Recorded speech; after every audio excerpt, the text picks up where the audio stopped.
Saturday, August 8th.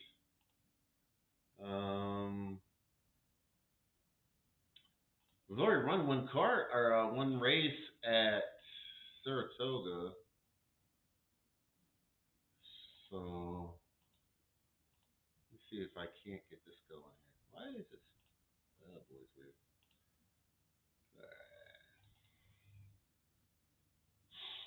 We got race 1 coming up here shortly at Gulfstream also.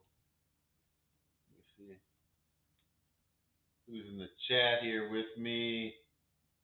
We got comments. Let's see. Nobody yet, really. Okay. So I came on a little early, so maybe I'm just catching people by surprise, probably. Let's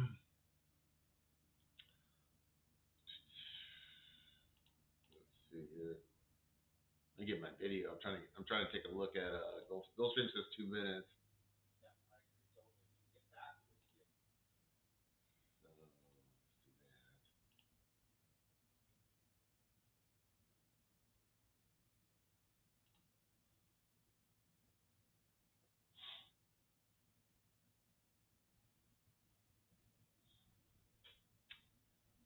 All right, so yeah, so confirm we're going here. We're rolling on a Saturday, and we have 1 minute to Gulfstream. I'm gonna do some tournaments later.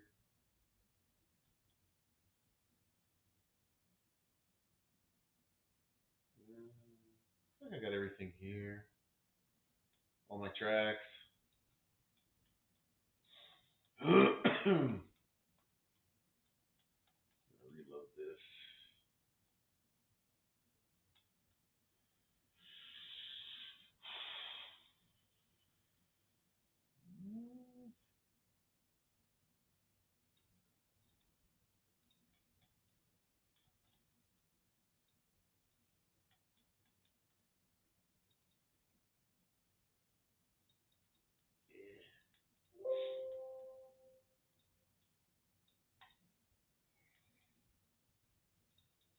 I'll wait until a few more people get into the chat. I got some new stuff this week.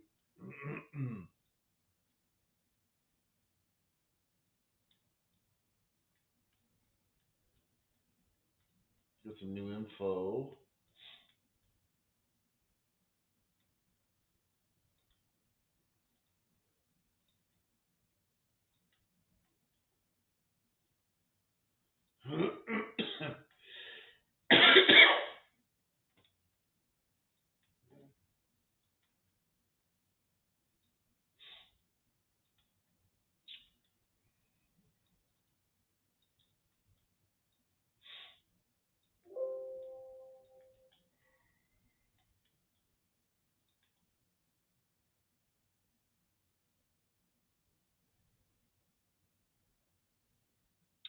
They got the 3 here at a very short price. I don't agree with that. I don't agree with Baker Street being even money or 6 to 5, or for that matter, anything under 2.5 to 1. So I don't know. So I think he comes up. I think generally the betting public will eventually agree with me. Usually that happens. But I didn't even have it marked, so it wasn't even one of the cast of characters that I was really even thinking about. I would take the 11 though here. 11, 6, Act a Fool. I would take for sure in here. 7 Horse. I like also. As a matter of fact, I might like the 7 more than anybody else. I mean, just from where I price the horse and what they're offering. And then maybe my distant fourth would be the 9 Zozan. But yeah, let's take some Titan here. 7 Titan. faux show. I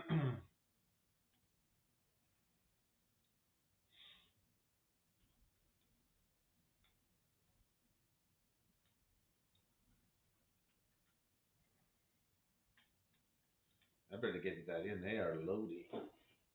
They're loading here at Gulfstream.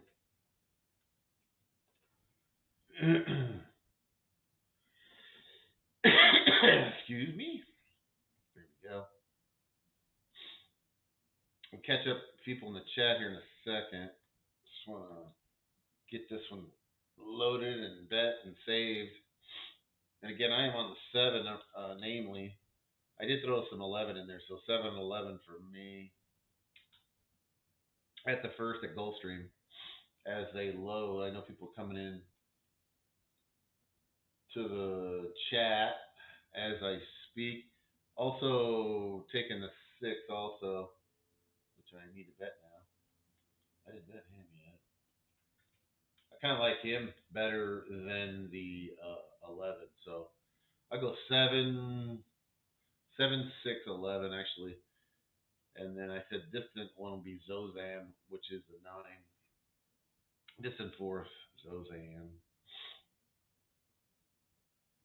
All right, we are loaded up here. It looks like at Gulfstream, and they are ready to rock and roll, and we are off. And we are kicking ass and taking names on Saturday, August 8th. My daughter's birthday today, so I'm going to try to call her, text her for at least another hour. She's probably not up yet. She got to work today at 11. But anyways, the 11 is off to the lead here at a fairly rapid pace, 22.63 for claiming horses going a mile. That is fast. I'm not going to say it's not. The 6 is one of the horses I fancied, and he is in second, about 2.5 lengths off of the lead. And then looks like the 4, 5, and 9 are there. The 7's right there, though. 7 is right behind the 5. But on the rail. In a good spot. Saving ground. I'm not unhappy with the position on the 7 at all, which was my top play here at 34-1. So he's, I don't know. It was a good position, but he's not really kicking it in like he needs to win this race. The 11 is taking over the lead. The 4 is going to battle him down to the wire. The 11's going to win, I think.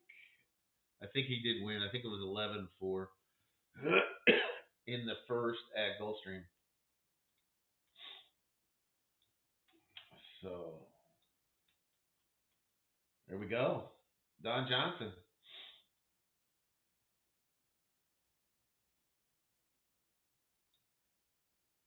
Yeah. Pick 5, huh? Had Don in here. Don had a great last Saturday. He had a big exacta and a big trifecta. He hit on the show. So.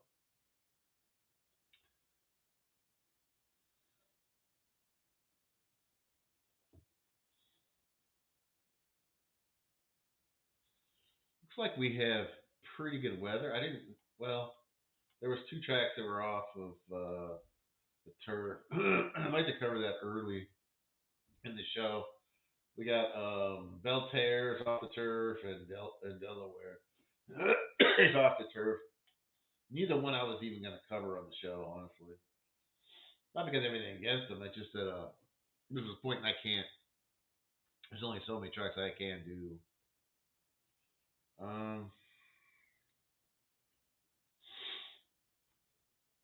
You got Delaware first coming up. I don't know. Let's see here. Delaware first. I'll just look at it real quick.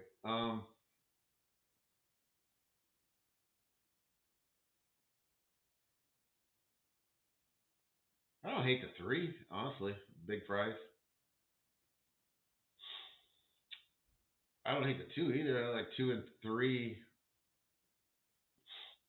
as if they are 30 and 45 to 1 are really that's too high. Too damn high. But the 5 was a underlay there. Tell them coming. Hey, I'm talking about Delaware for first race real quick. 3 probably deserves to be the post time favorite. With 7, Tug.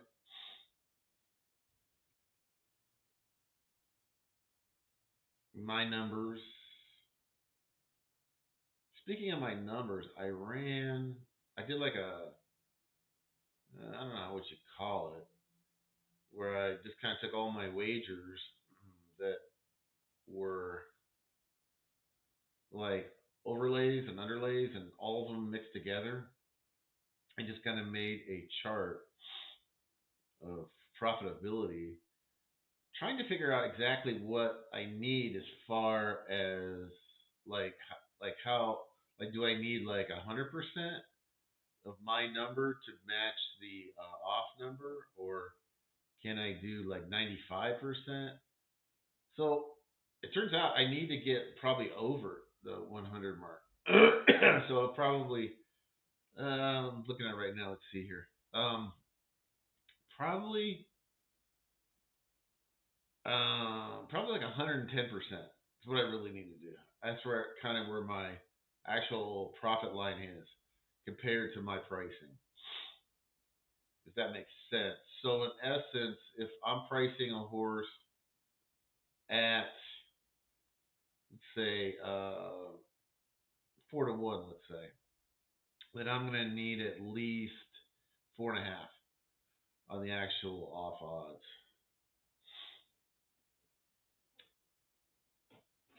So that's what I'm saying, I guess. That's kind of the resolution I came up with. But then again, like it wasn't the same for every odds level. So like anything under 3 to 1, I didn't really. I was near profitability, but not at profitability for anything betting under 3 to 1. So what it's telling me is I need to be more discerning in the higher odds. So not play anything on really under 5 to 1. Honestly, it's what's telling me, and then also it's also telling me that you can be a little bit forgiving for some of these if it's in between the 5 and 20 level of odds. So essentially, I don't want to pick through every single one, but just kind of give you the kind of the generality of it, the macro version. So if my pricing is on a 7 to 1 shot, or let's say 10 to 1, just a round number. You know, a 10 to 1, I only really need to be like 5% over. So even if I price the horse at 9.5, we're good on a 10 to 1 shot.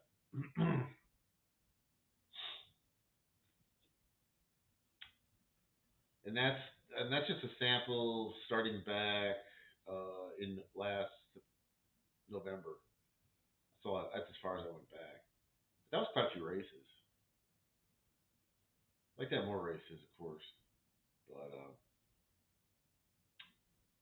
we'll talk about it later. We can talk about it any time, really. But I wanted to kind of tell you what I've been working on this week. The way I price is very mechanical. It's not. It's computer or software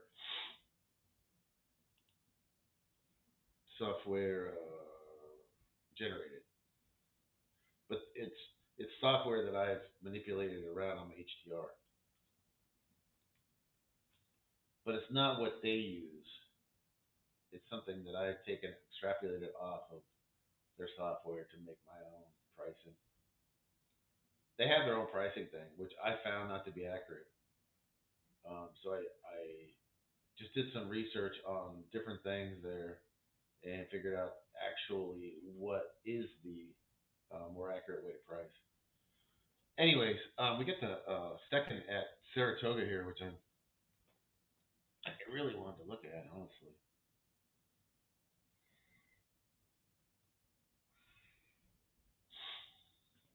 So let's do that. They are loading in there. Shit, I can't even turn the sound on. That's one thing that sucks when I do the show that I miss. I kind of want to turn on the sound at least at the beginning of the race so I can tell you when it goes off.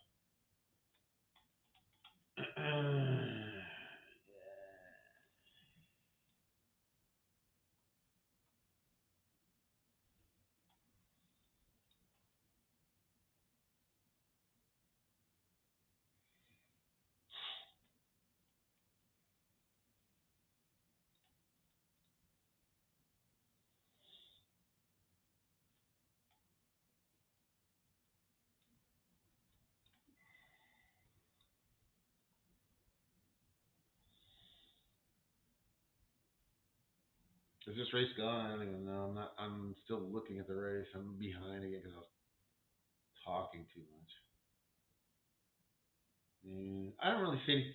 If I had to have a pick, I would probably pick the 5, but it's not something I would probably get involved with. Well, I never got to the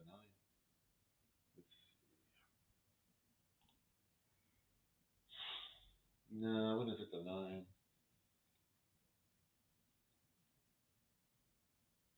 I don't think I would have had a play here, honestly. All right, well they're off and running at Toga.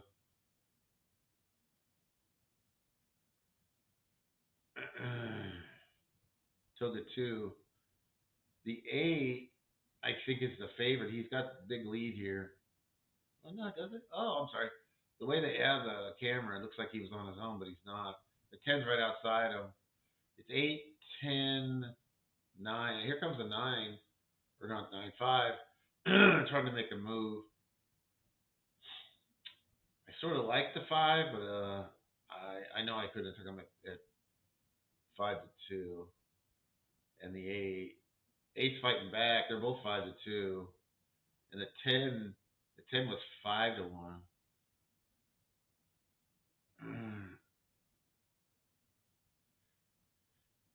Yeah, I had all 3 of those marked as contenders, but none of them really, um,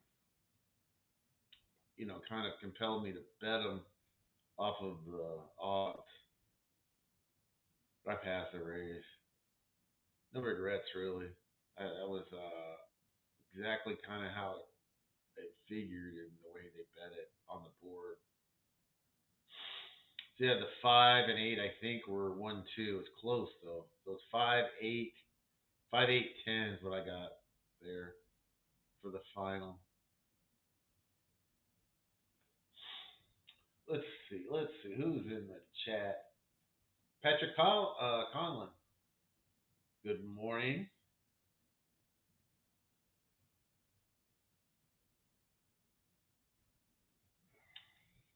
Good morning.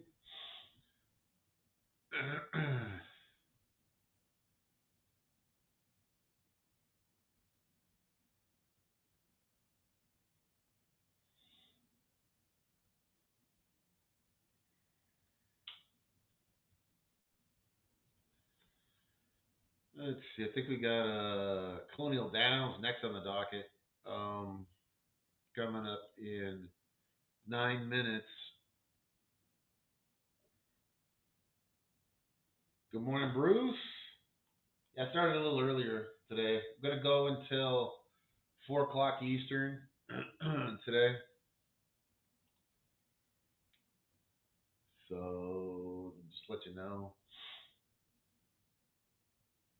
So we got another 3.5 hours of winning. Hopefully. That's what we're here for, at least. We're in the struggle. Try to find some price horses.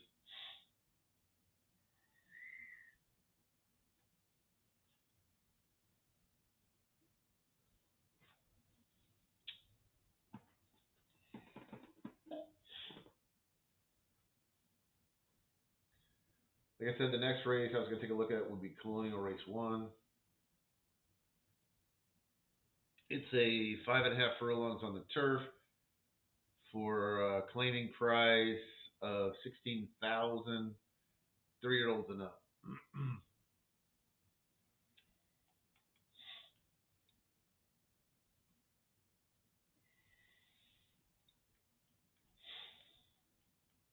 Take a look here.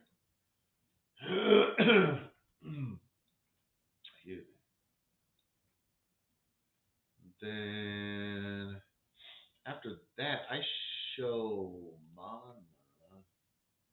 Monmouth in 22 minutes after that. Okay.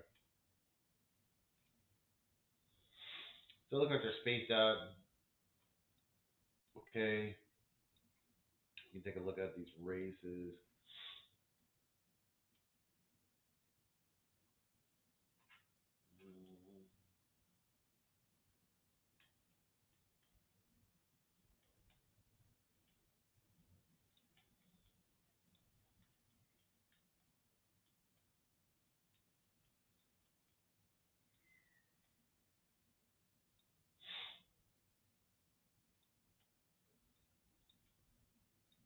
Bruce, you must live in Southern California then. Not to give away your secrets, but we kind of text back and forth, or not text, DM back and forth a couple weeks back. And I guess Bruce has got his own group. Hope his group watches the show every once in a while. That'd be nice. You know?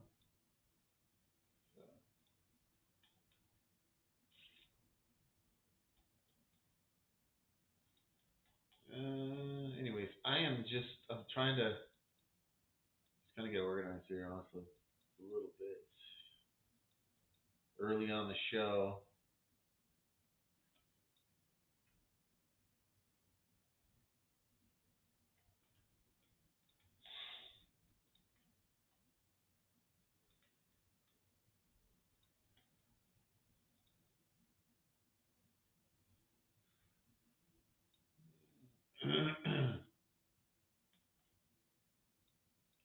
Looks like Gulfstream's got a decent card today. Woodbine look like they got a decent card later on.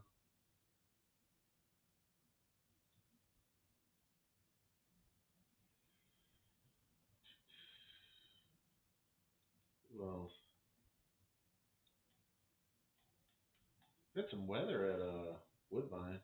They've taken a lot. I mean, in the fact that they've just taken stuff off the turf. But other than that, I don't think it's been that rainy there so much. They've just been protecting the turf course.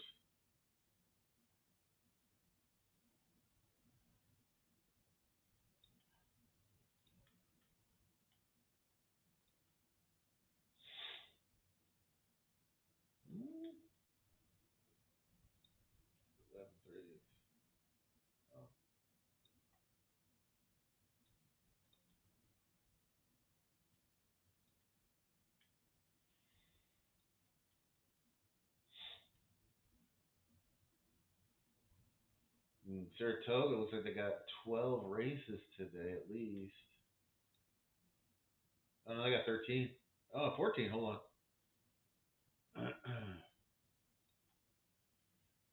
14 races at Saratoga. I guess that's why they started early. Giant card.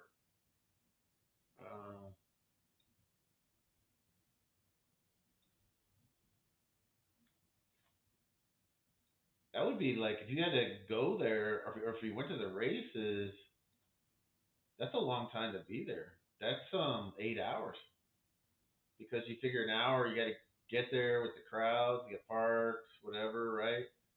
Whatever mode of transportation you have, it's gonna be and then you figure half hour between each race, so that's 7 hours right there for 14 races, and then to get out of there, well, you're probably looking at closer to 9 hours.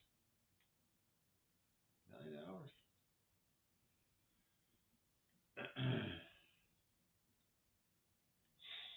I was kind of skipping ahead here to look at the I believe it's the Whitney. You got sovereignty, magnitude, antiquarian. What a day Manny Franco had, huh? Yesterday, did you guys see that? He ended up winning sixth on the day. So there's that.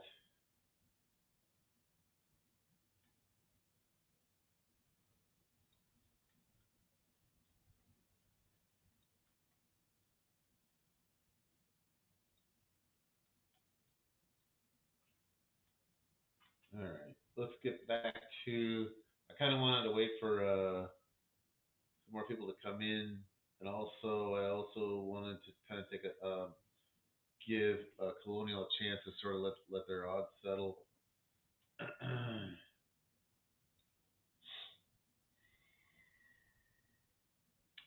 I like the six here. Give me two shots for sure.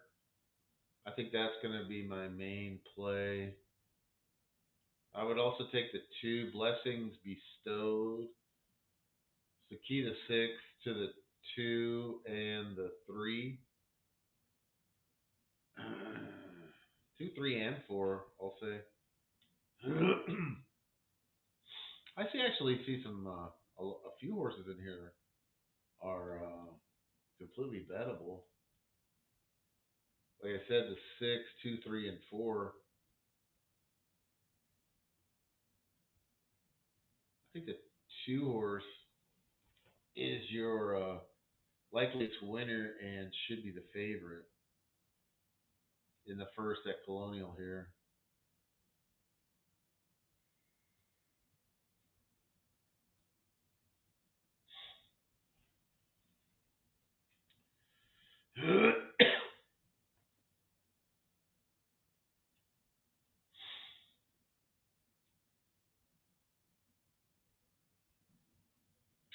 Colonial.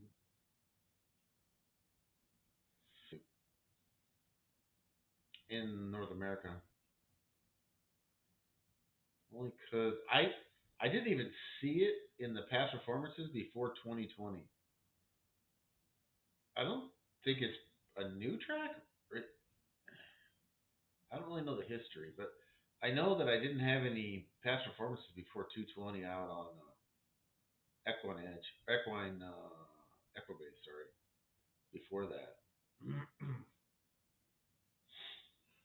So I'm not sure if it just started then or not.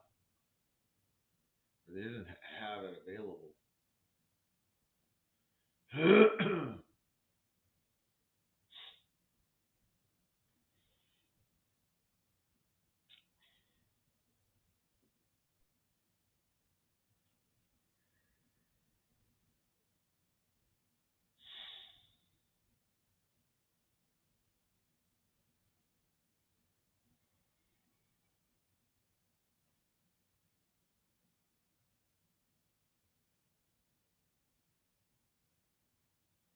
Okay. It's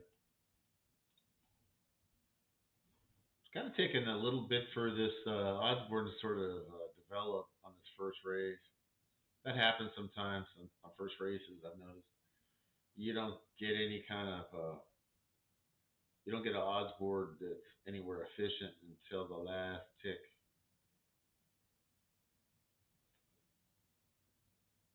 The six horse. Yeah, I'm not, like I said, the six horse I did like. Um,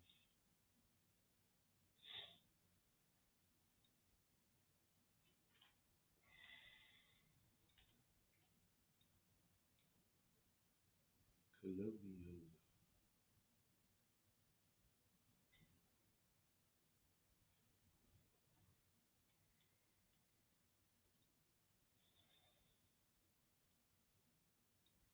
So again, my numbers were the six with the two, three, four.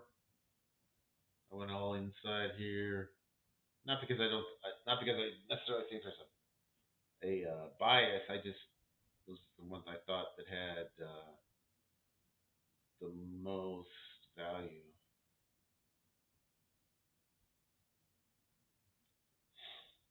They are loaded up at Colonial first. They are off at Colonial. Got an absolutely beautiful turf course there. I'll tell you that.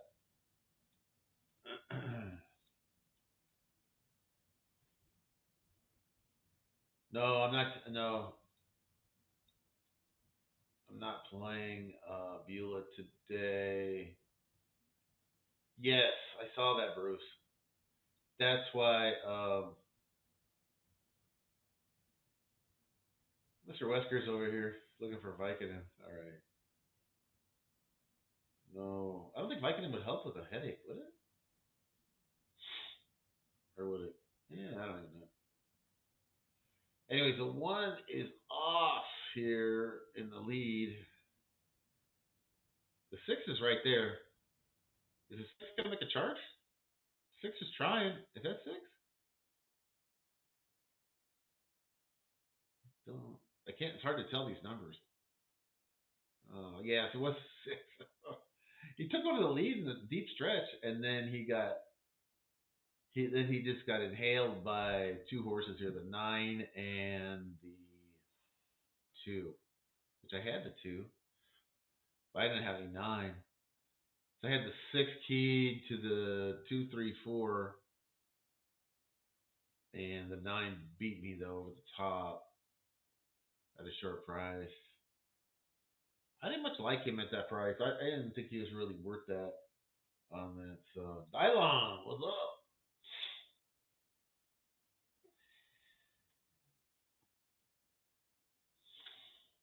What up? What up? What up? Six was kind of like. I mean, six was right there too, at 35 to 1. Like I said, he had the lead for the 3 or 4 strides in the deep stretch, but then just got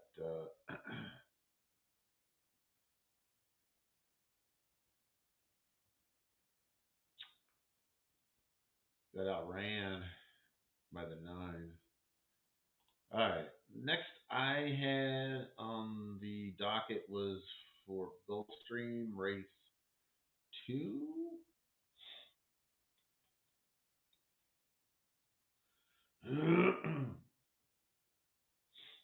Also Monmouth. Oh, yeah, I have Gulfstream. I feel like they're not run these exactly in the order that they're listed. All right. Well, no, that's right. Gulfstream should come up next, and then Monmouth. That's going to be the next two that I'm going to look at, and then we're going to come back to Colonial. So I must be skipping Saratoga third. Then was that a really bad race or something? Let's see, 3, 4, 5. Yeah, kind of. It's a 6 horse field, allowance optional. Allowance optionals. If you had to pick one category of type of races that offer the lowest win prices, that's it.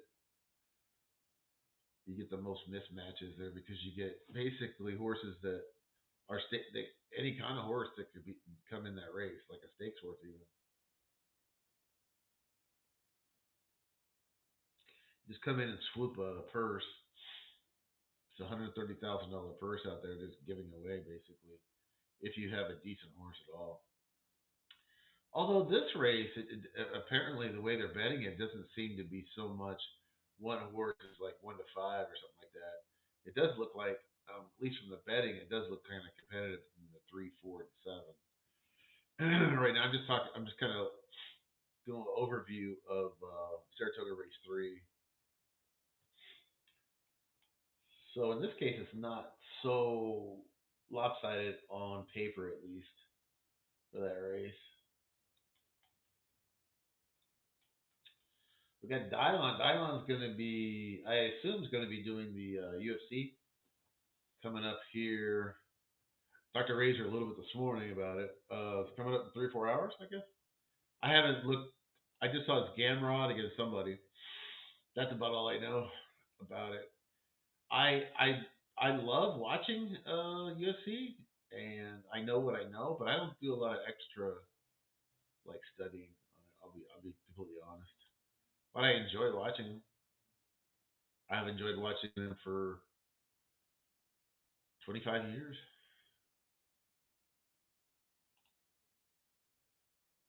But I'm not an expert, at least a handicapping expert for sure.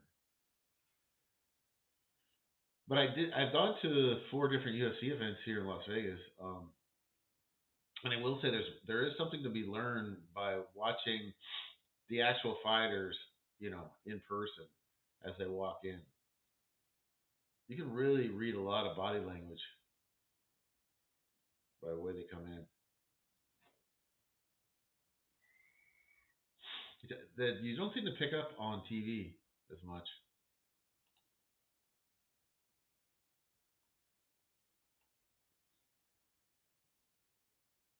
So I've never actually sat in the seats I ever bought when I was UFC. I always like snuck down and then got as close as I can to like the walk-in area.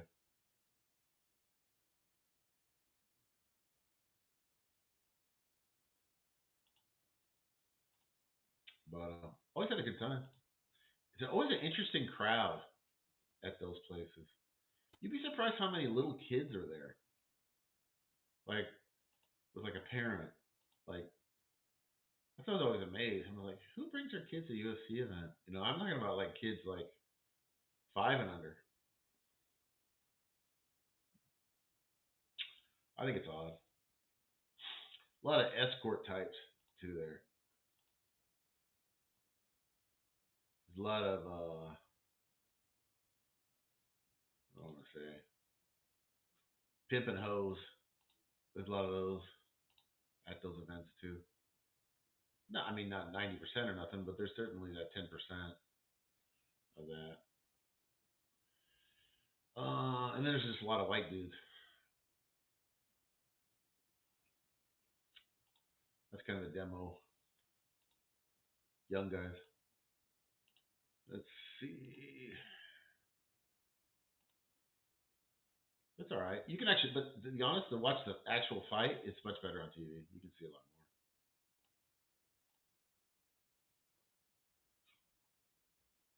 But I don't regret going or nothing. So it's like, yeah, okay, here. Oh, Bruce lives in San Diego. Oh yeah, okay. All right. I'm going to Delmar for 40. Yeah, you know what? I think you got me beat a little bit, Bruce, but not by a lot.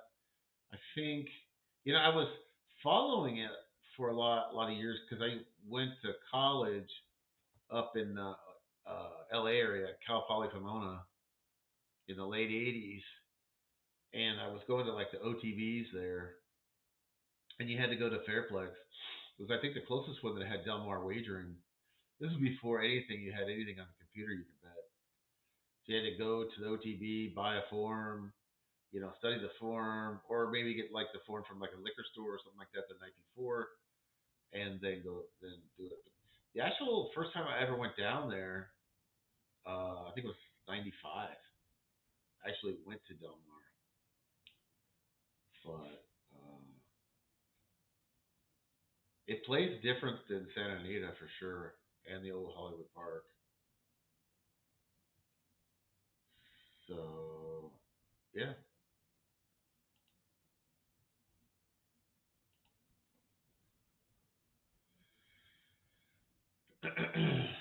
All right. Thanks, Cheech. I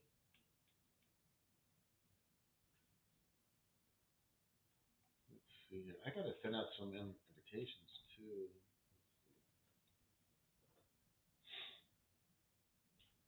I told some people I would invite them in. I don't know if they'll show up to the show. You never know.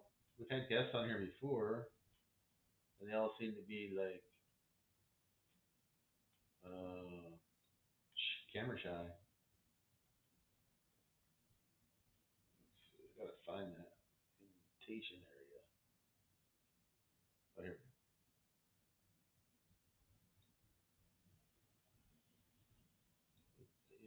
There we go. Got it. Got it. Got it. Got it. The next streamer are pretty easy.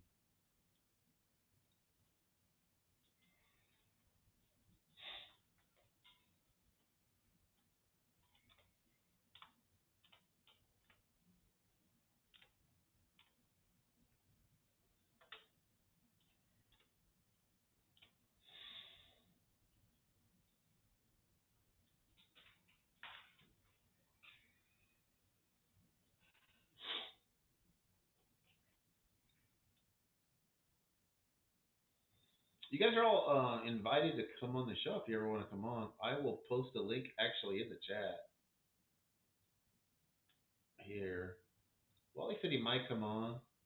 He's come on here before a few times. So, Wally wants to come on. He can come on. If he doesn't, that's fine. Sometimes I like doing the shows when it's really super busy. You know, I don't mind doing it by myself. It when it's slow, it's a little bit tedious, honestly. Anyways, I didn't see anything in this Gulfstream race, so I passed that. It's gonna kind of kick on over to Monmouth here in a second.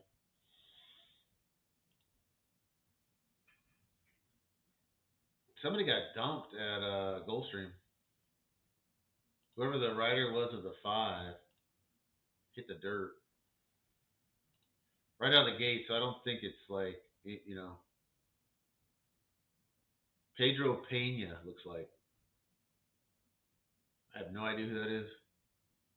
Looks like he's getting a weight break, so it must be a bug. In racing terms, a bug means that they are allowed. Like when you first start out your racing career as a jockey, you get a weight break, either 5, 8, or 10 pounds, depending on the jurisdiction. And that's what he had. But he got dumped right out of the gate, which is the best place if you're going to get dumped from the jockey's perspective for an injury. He was actually the favorite. The favorite got dumped. Nah, he's kind of rough. All right, so you got the 4 and the 6 battling it out in the lead. The loose horse is getting tangled up in his own. There's some kind of cable running down from his mouth. It looks like it's. Anyways, the 4 wins there. De Mancha Gras. Definitely not saying that right. But they're trying to curl in. The horse is fine. I'm almost certain the jockey's fine. He got dumped like right out of the gate, so wasn't going very fast.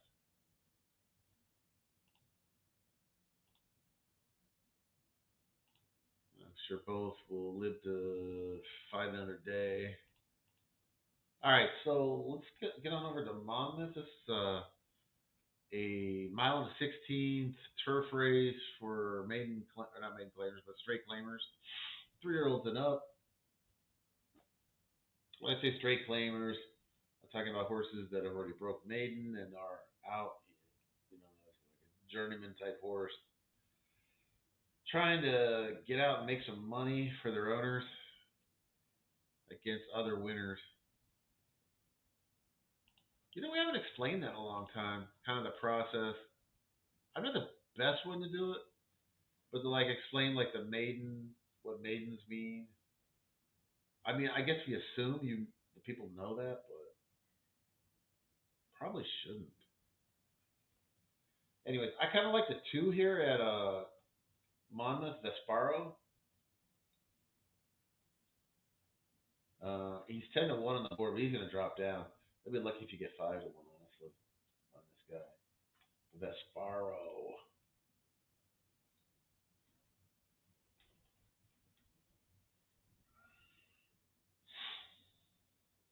Yeah, he just dropped to 7 in one click. I believe he'll keep dropping some more.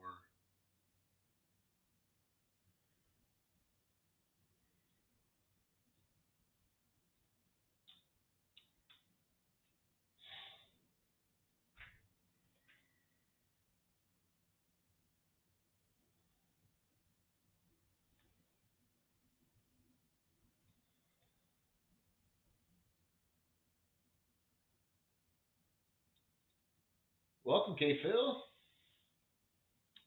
Welcome to the show, man. Likes the 5 here at Toga. Let's see. I'm gonna skip over Delaware a second. I really didn't see anything there, uh, and I will take a look at Saratoga also.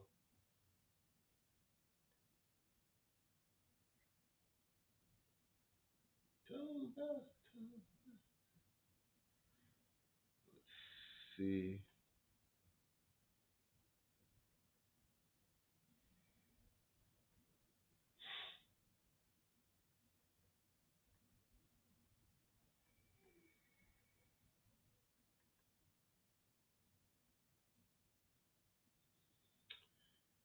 All right, they're running at Monmouth. Let's take a look at Saratoga. I didn't have anything that I had marked overnight. All right, Wally, let's go. Wally, I put up a link in the chat here if you want to join. It's just a little above your note. You said you might want to join. K Phil, same to you. And actually, anyone else in the chat, but those are the K Phil and Wally have been on the show before. If you want to do that, you're welcome to come in. All right, so yeah, I like that horse too a little bit, K Phil. Classic. It's hard to say. Classicist. Weird name, but yeah. Let's put it this way. I have it looks like the horse going to go off at 7 or 8 to 1, and that's basically what I have priced at 7 or 8 to 1. So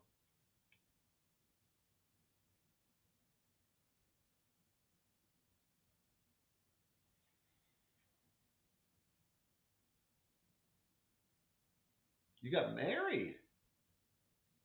Whoa, good for you, man. I think the four being okay. I have to sell my house plus wedding so 5. Wow. Whoa, what? 5 weddings? Holy, that's a nightmare. That I'm gonna be honest with you. I'm not. I don't like to go to weddings. You know, for whatever reason. Just my own reasons. I'm not. That's not my. It's not my gig. It's not my groove. Oh wow. All right. Cool, man. Cool. But you got married. I guess you got married back. You're back in like the Philly area, right? I think somewhere in there. As I remember.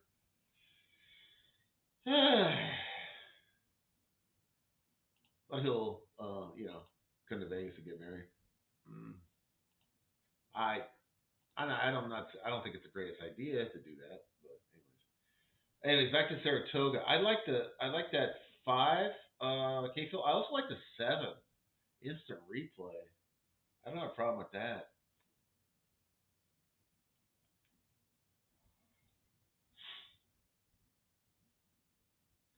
Let me ask you, where'd you guys go for your honeymoon, man? Did you go to anything like exotic and fun, or you didn't go to AC, did you? Don't say go to AC. Not that I've ever been there. I'm just saying that seems. Yeah, I'm in Jersey now. Okay, yeah, North. Okay, North Jersey. Okay.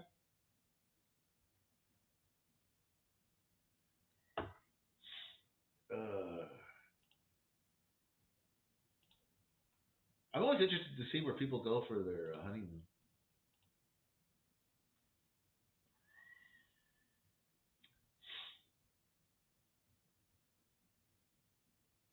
Yeah, I think the 7 here.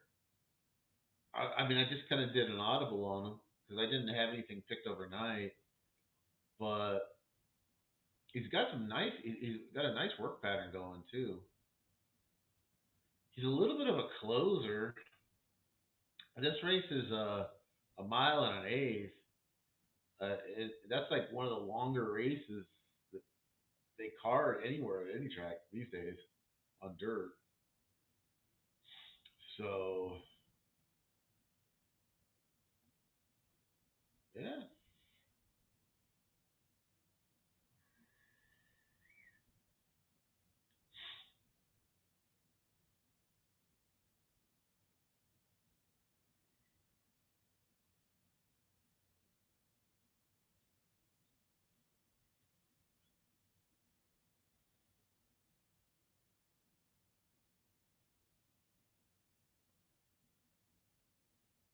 Yeah, I can definitely take a little of the seven. I do like that five. Uh, if I had to take a shorter price, I might take the three with Jose. Then you get the four. That horse seems vibe seems to be over bet to me. 3 to 2. So I had actually had the three. I like better than the four. Like just from a pricing standpoint. All right, well they're off. Seven got out decently. He's gonna try to. Well, it's not working. I think his idea was to get over maybe save ground, but he didn't have enough speed to do that, so he ended up getting kind of pushed wide into that first turn. So you end up with the four and the six out on the lead. And then you go back to the seven and the five.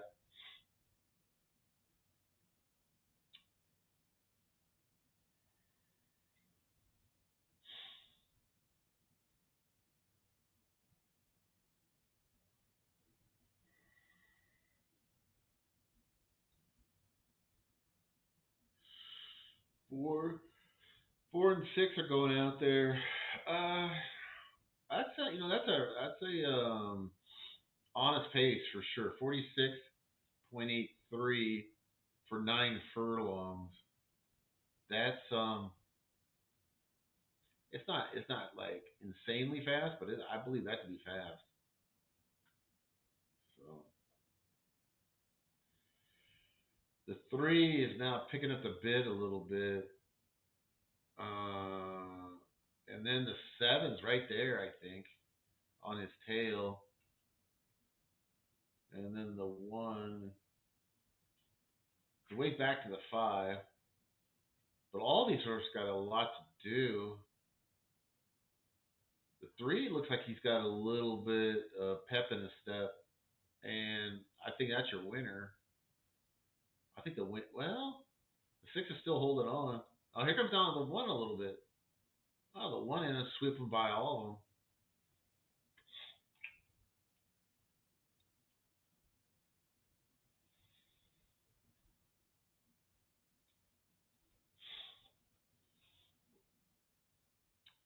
They're loading in at Woodbine. I didn't really see anything in the Woodbine first,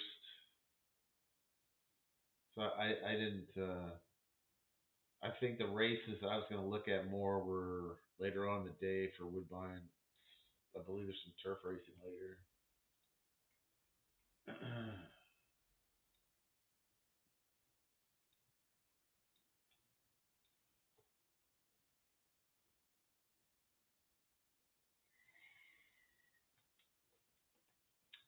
We look at Colonial Race 2.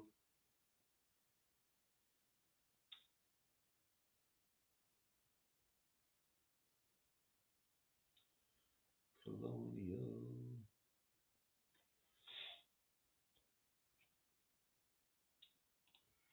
Colonial Race 2.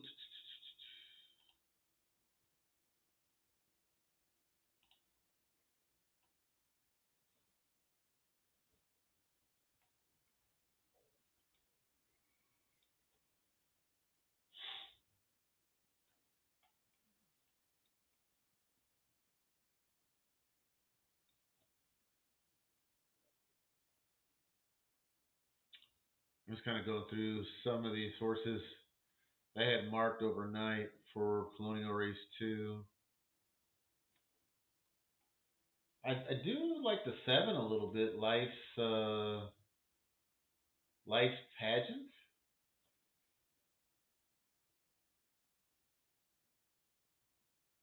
Um, but I think I might like the 8 a little better. Jessie Marie, even better. So let's go 8-7 at Colonial. 8-7 Colonial.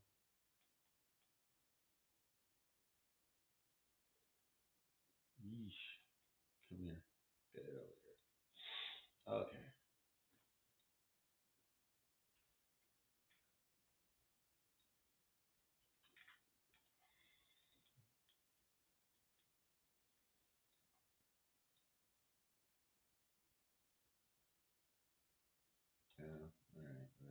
All right.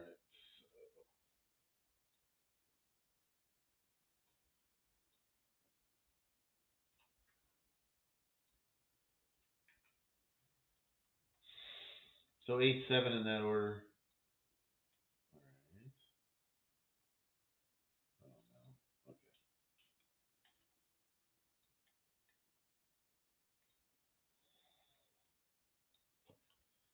Okay. 8-7. A Colonial. They are now crossing over to the turquoise from the. I think it's a dirt course there, Colonial. As I said earlier, I'm not an expert for that Colonial. Colonial.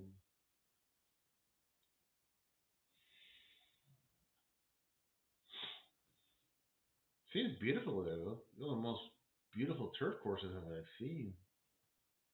It looks like something like in those early morning French races that they have on TVG.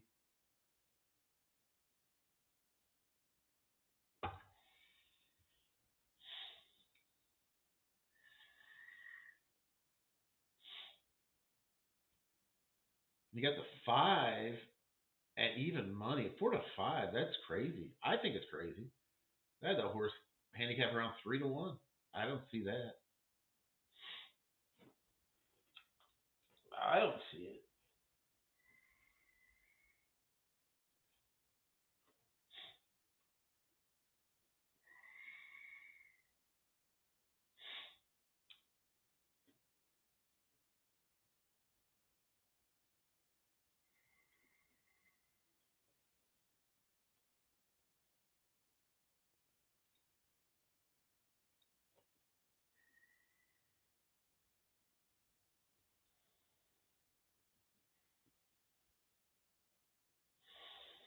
All right, they are in the gate at Colonial. Look like they're ready to go here.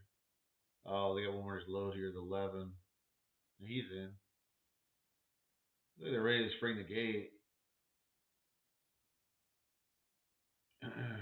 Again, I went with the 8 and the 7, much more the 8 than the 7. But 7 gets out great. 7 got out to the lead. 8's right there in third or fourth now. And a little strung out here on this 5.5 furlong turf sprint for 2-year-olds. Maiden optional claiming. That's an interesting category. Category. It's not all claimers. I assume you get like a weight break for putting up a claiming price, but you can also protect your horse in there too if you want from being claimed. 7's got the lead. I can't tell if the 8's trying to make a run. It's like he's running. He makes up ground and he kind of stops on his own. But it's gonna be 2-7, I think. Oh no, 7 did hold on. So 7-2.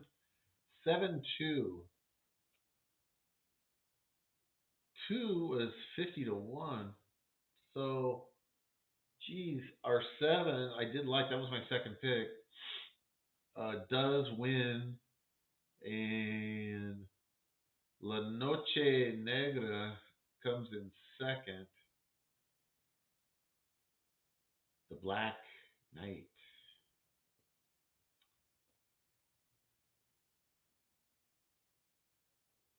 Kind of a rough start for everybody in the middle there. A lot of banging. Crunch, crunch, right out of the gate. Whoa. There's some other shenanigans going on there. There's people getting cut off too right down the backstretch. But they'll usually let that go, the judges. So I think 7-2 does hold here. If you had the exact, it's gonna pay stacks. I didn't. Like I said, I had the 7 as my second horse, so I did have a win bet on the 7, but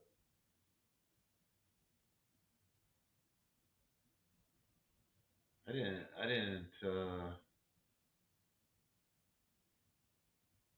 check my notes, but I don't think I had any kind of look on the two.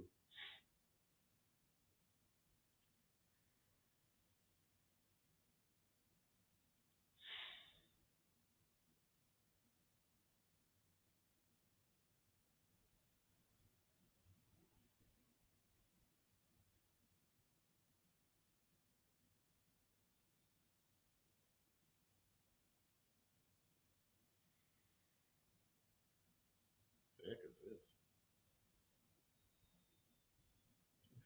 Saratoga, Saratoga. Okay.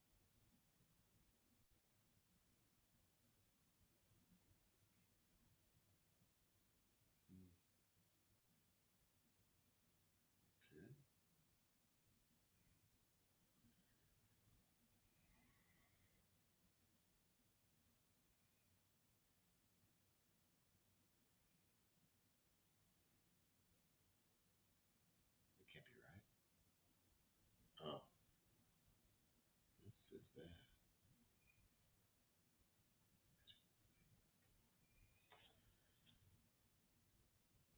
All right, so they posted up the order of finish 7238, but there is an inquiry.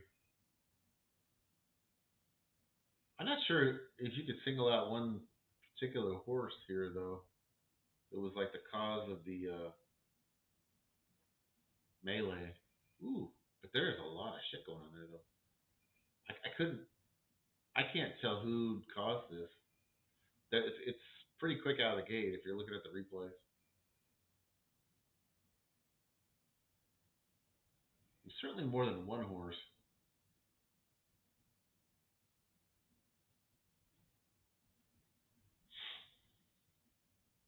All right, we'll come back to that. I'm not going to narrate the inquiry. Let's see.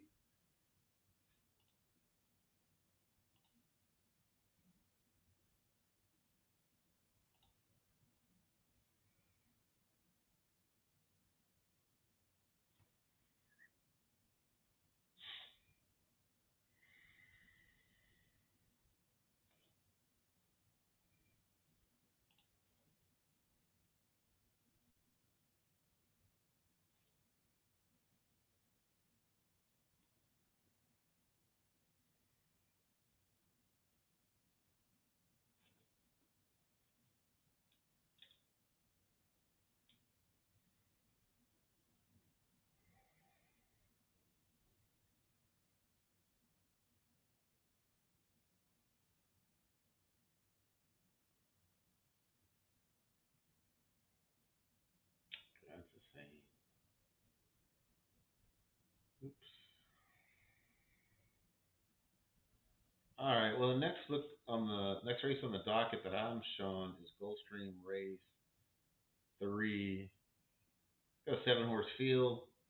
Going a mile on the, is that the PETA? Let's see. It's not turf. Yeah, it's on the regular old dirt. A mile on the dirt, 1 turn mile.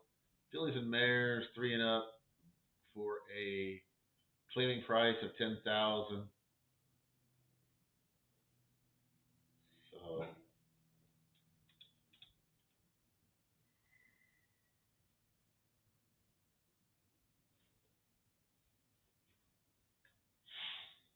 we'll get to that momentarily.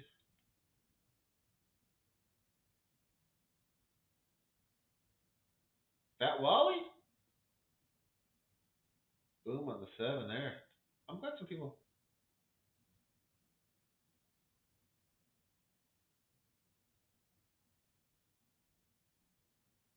Yeah, I don't mind if you cap on the fly. I'm not asking you to, you know.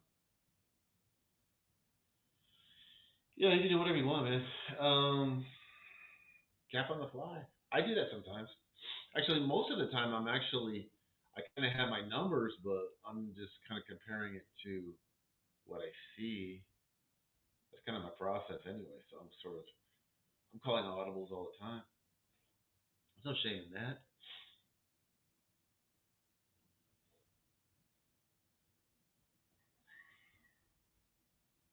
I just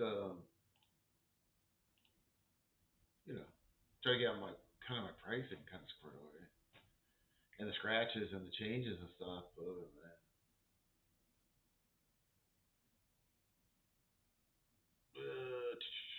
race 7 at what I do wrong is I sometimes I turn off the volume on the on my computer that has the StreamYards, and then I can't hear people coming in.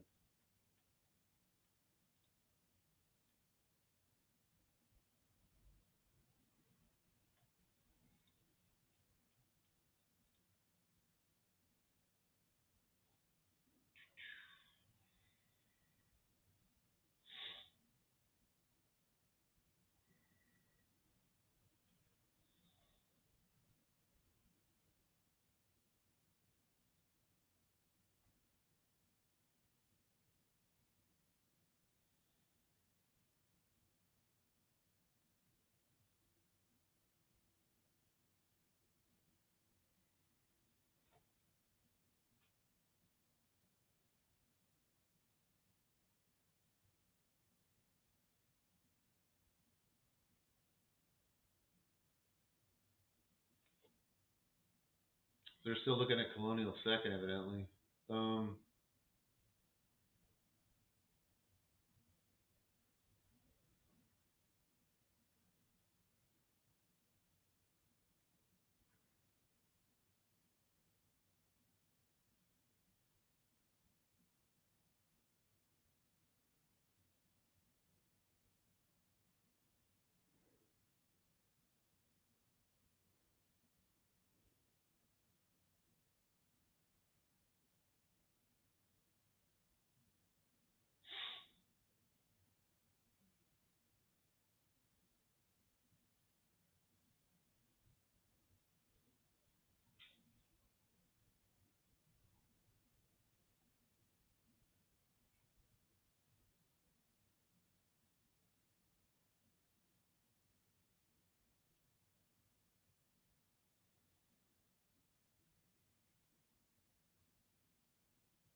okay.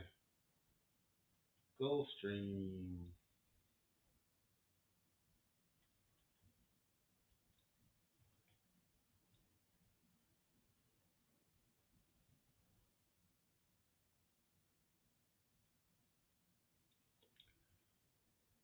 Looks like we're official at Colonial.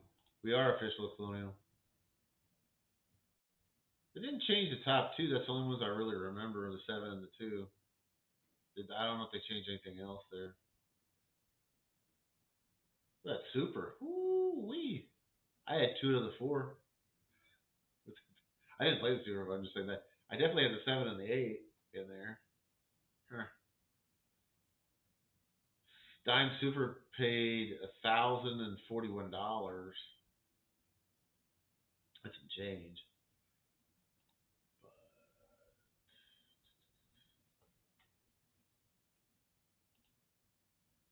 Let's get on over to Gulfstream.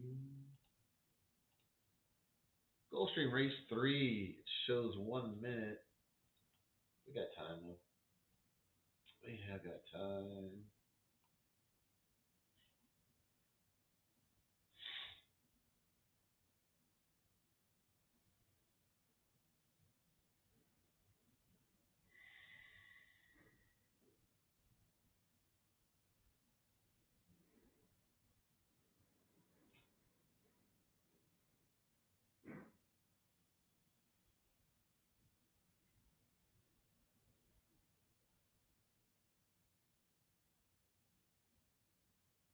I like this 7.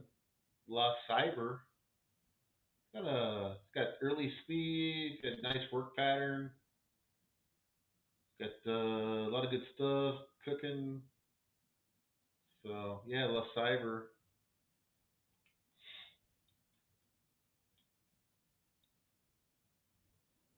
the 7 at Gulfstream.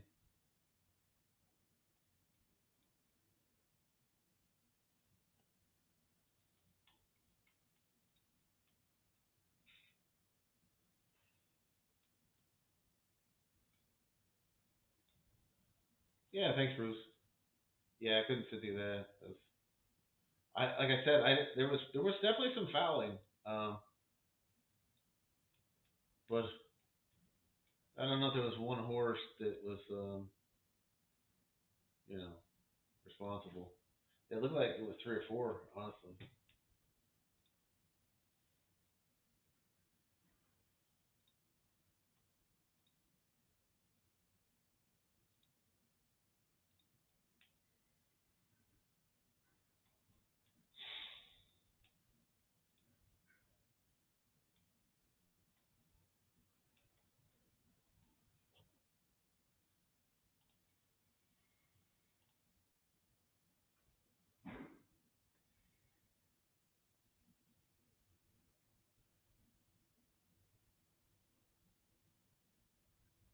Delaware, I mean, the track looks fast and it's showing fast, but everything's off the turf there. It's kind of a shame. Everything they had some great races, Carter. Fortunately, when they take them off the turf, looks like three quarters of the horses scratch out of it.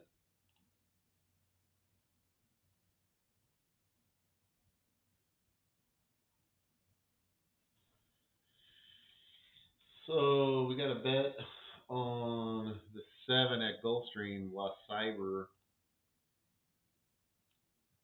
That's the one I sort of liked. Um,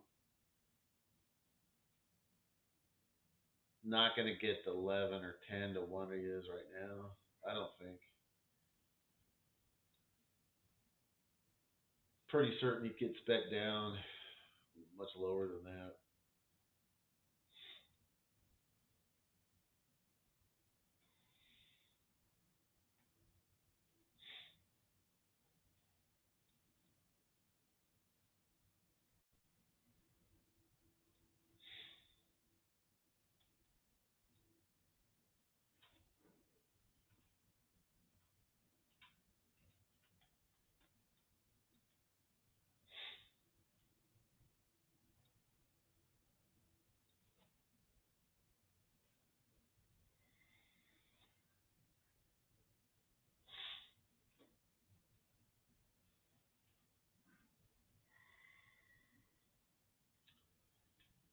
Okay.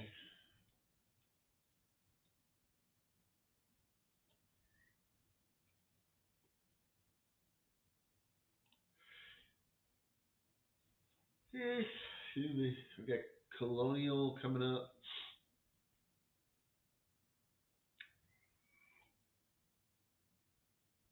in 10 minutes.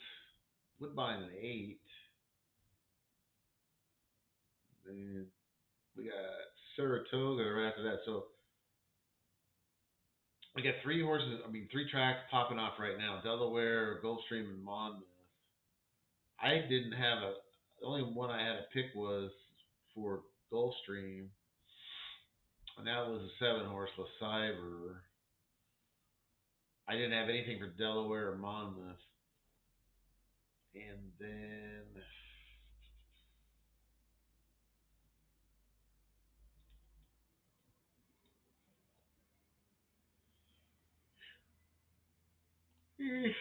Woodbine got a small field. Well, no, three, four. We got 7 horse field in the second race at Woodbine.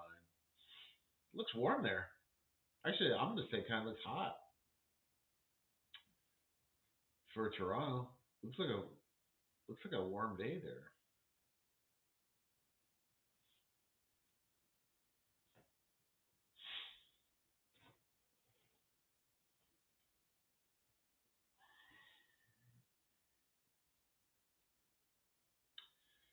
They are off at Gulfstream Race 3.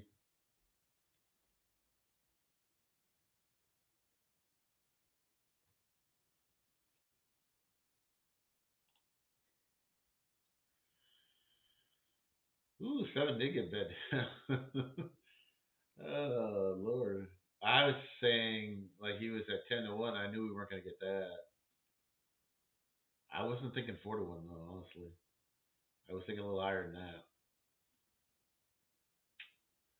All right, well, it's 8-7. Find it out on the lead here.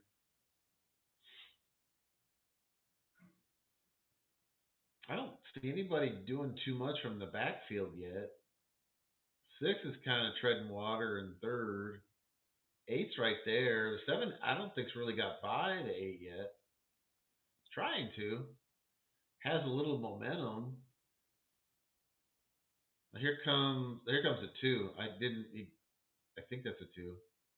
The 2 kind of snuck up on me a little bit from the rail. It's got the momentum. It's gone by the 7. 7's fighting, but it's gonna be 2. I don't know. The 5 might have snatched second too, so it might be 2-5-7 or 2-7-5.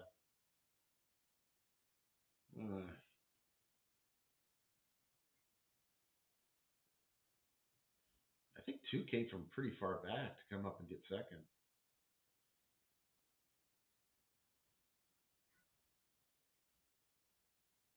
I don't know. I couldn't say that second. But the 2 was your winner.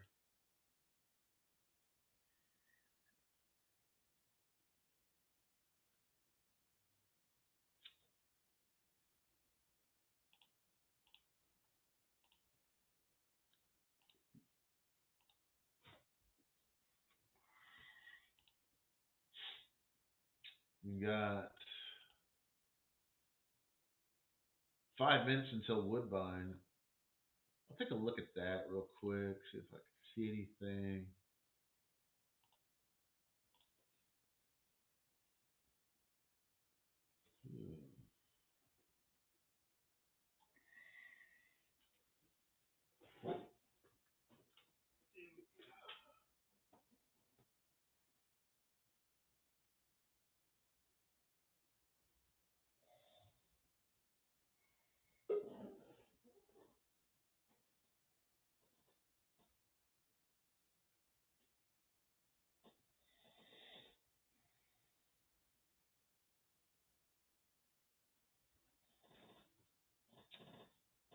All right, let's see.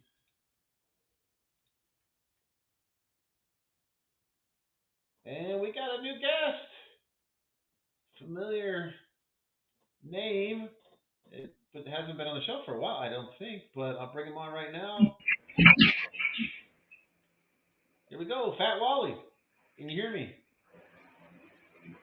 Can you hear me, Fat Wally? No? Okay. I lost him. He was there.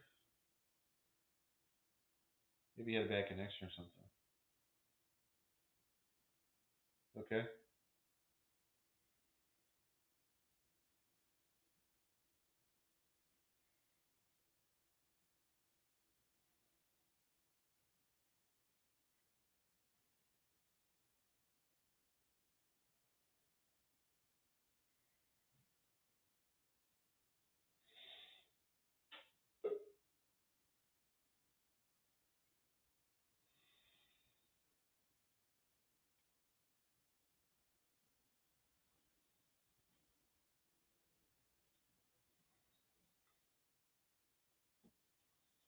All right. Well, let's see. If he comes back, I will add him on.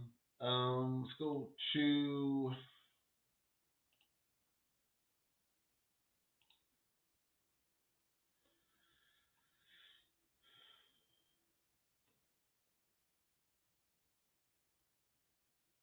Oh, come on.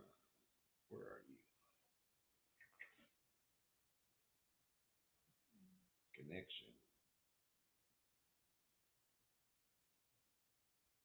Okay, there we go. Yeah, that's better. Okay.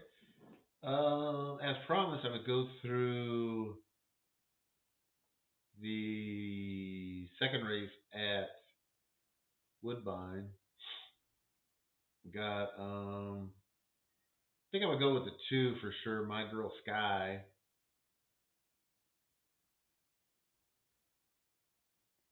Um,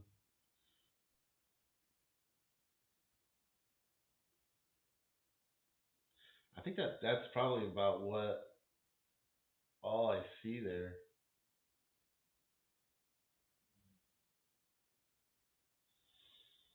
My Girl Sky at Woodbine in the second race.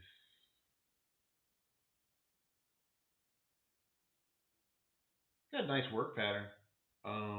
Definitely got a mid pack runner. He's not that fast. Can you hear me? Okay. At the stage. I can hear you. Can you hear me? I can hear you. I hear you. Okay. I think you got your other thing on. Okay, now that's much better. You got you got to just turn off your YouTube part, the StreamYard. I think that'll take care of that reverb.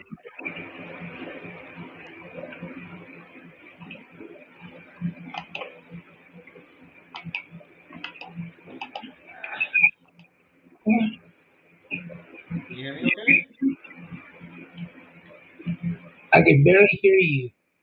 You can barely hear me. Okay. You don't try to listen through YouTube. Turn off your YouTube. Like turn off I'm the not sound. using that. Not Turn off. using headphones. Yeah, but I mean on your computer, just turn off the sound on the YouTube, and then just use the sound on the StreamYard.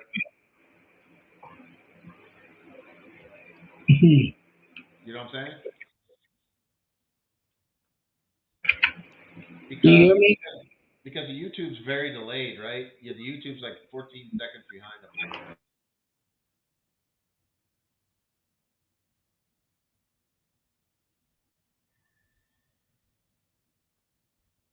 Can you hear me now? Oh, you turned off your mic. You muted yourself. Don't mute yourself, okay?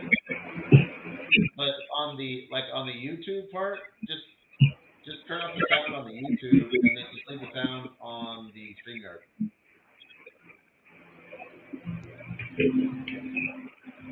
Because I got your screen up. Because otherwise you're gonna be delayed like like 10 seconds or 15 seconds. Okay.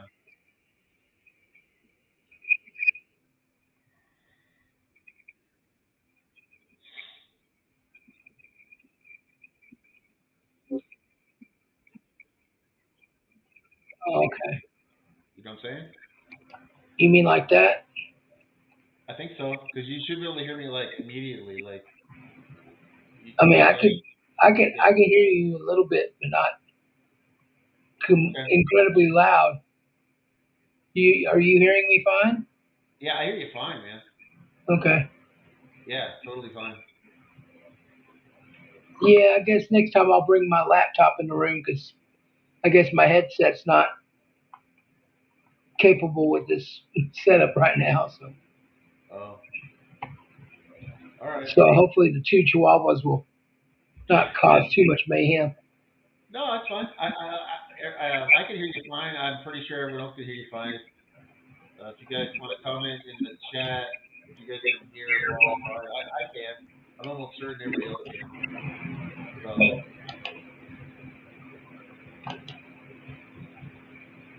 I'm so just trying to figure out where I can post my plays now because I took the YouTube out. you can have the YouTube open, just have the sound off on the YouTube. Ah, Okay? okay. So just mute your YouTube, and then you can totally post. All right, let me see what I can do here.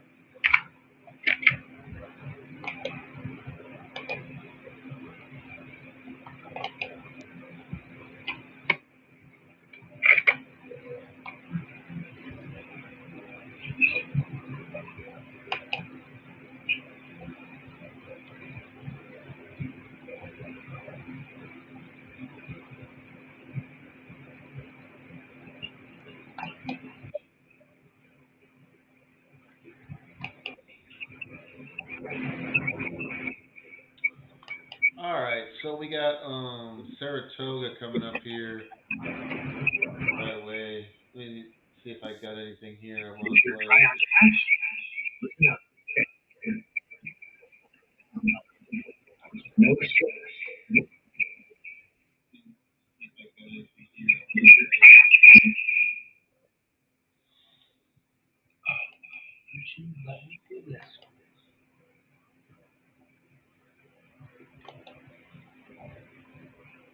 Okay, is this better?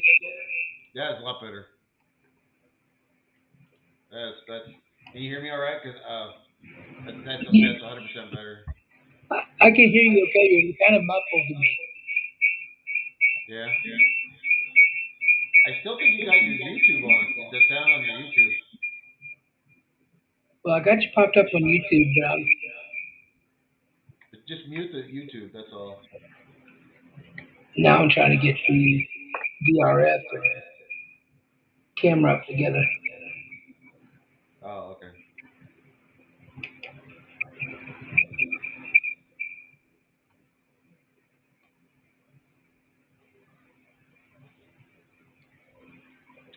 Yeah, I don't see anything at Saratoga. This one that jumped off the page at me.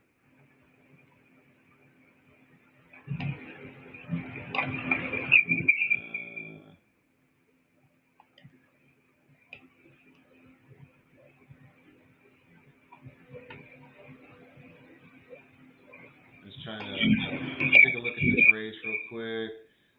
Yeah, I don't see. I didn't really see anything that I loved yet. Saratoga race 4.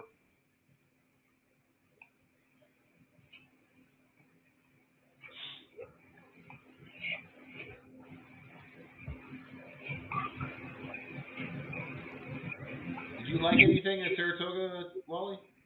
Race 4? Did you post it up? No, not race 4. I didn't play anything. Yeah, I didn't either. I just don't see anything. I had marked the 3 and the 4, but I didn't like either one. They're off odds at all. Like I said, I'm doing most of my stuff on the fly. No, that's fine. That's fine. But I'm not too rushed. It'll be another race. What tracks did you mostly look at, or are you gonna look at? No, I'm like I said, I haven't had time to look at anything. I'm That's fine. just like I said, I'm going race by race whenever I see you on play. Gotcha. So That's fine. play at your You own got risk. no. I don't mind. I mean, I'm being honest with you though. Yeah, that's totally fine. I've had my best days sometimes where I'm just kind of calling audibles.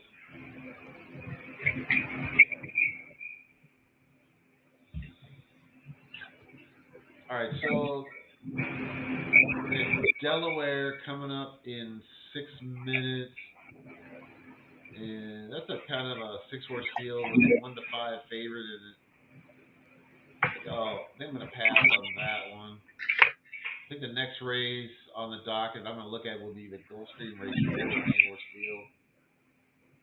Take a look at that.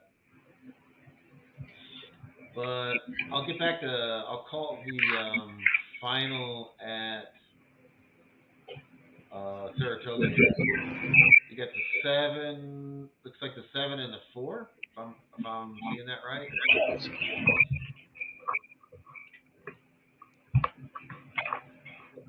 Looks like the 7. Yeah, 7 Oh, beat the 4.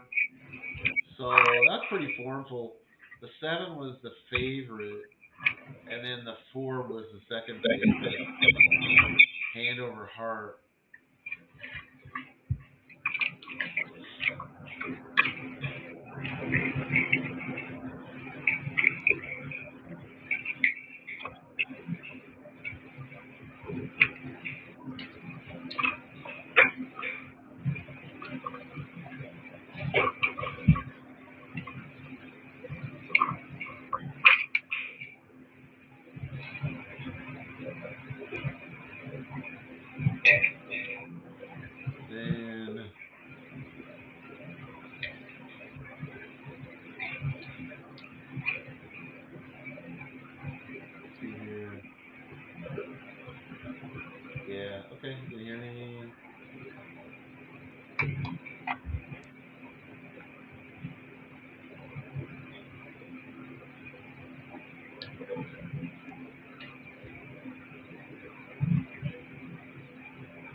Gulfstream race 4 coming up in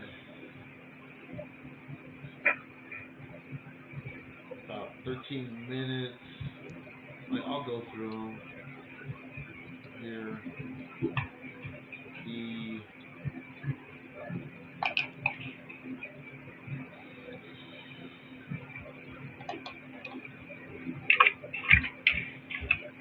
Smart Lisa.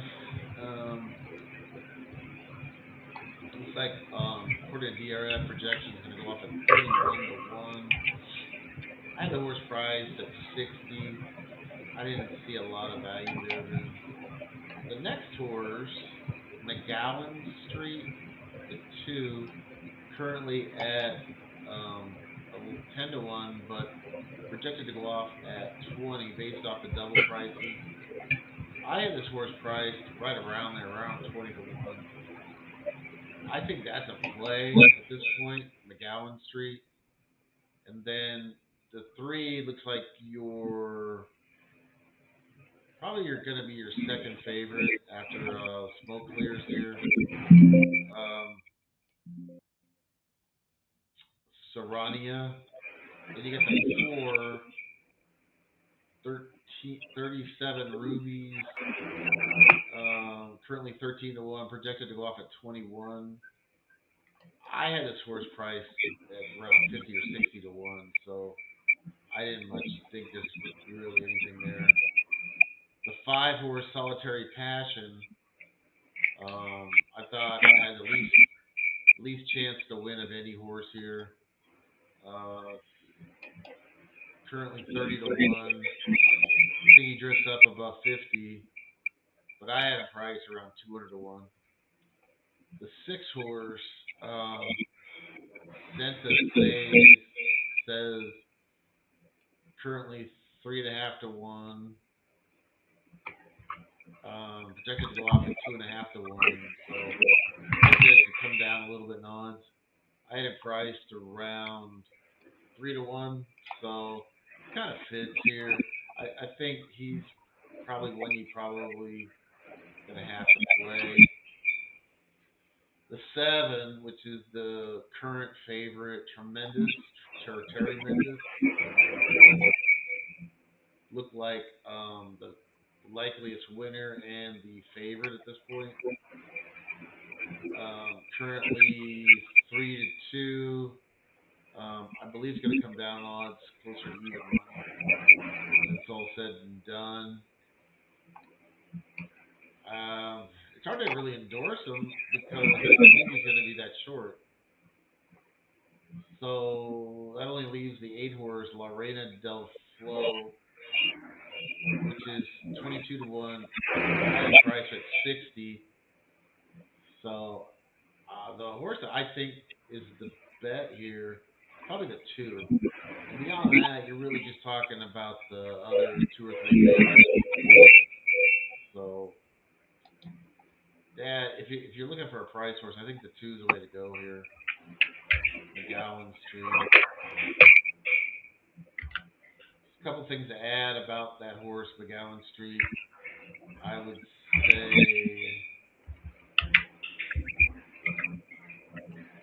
he had a nice work pattern. I had him ranked second in works. I think you're going to see an improved effort here. I also think you're probably going to see him closer to the lead than he's projected to be 5th at the first call and 4th at the second call. I think he's going to be closer to that. I think he's going to be 2nd or 3rd. Maybe even on the lead. But we'll see. I thought he kind of fit in here too. Big price, or is going to be a big price probably, based upon the double price. For Gulfstream Race 4, do you have any thoughts or anything for that one, Wally? Gulfstream?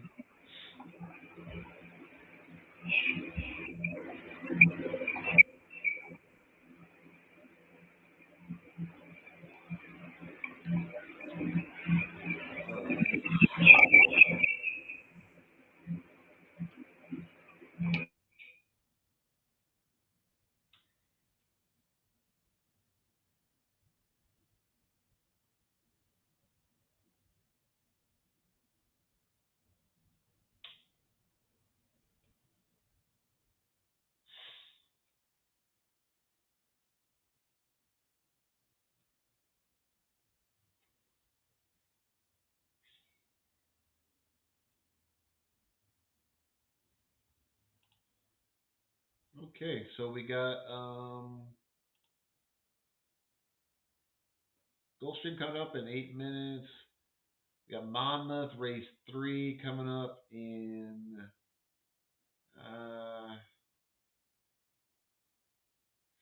see, also 8 minutes.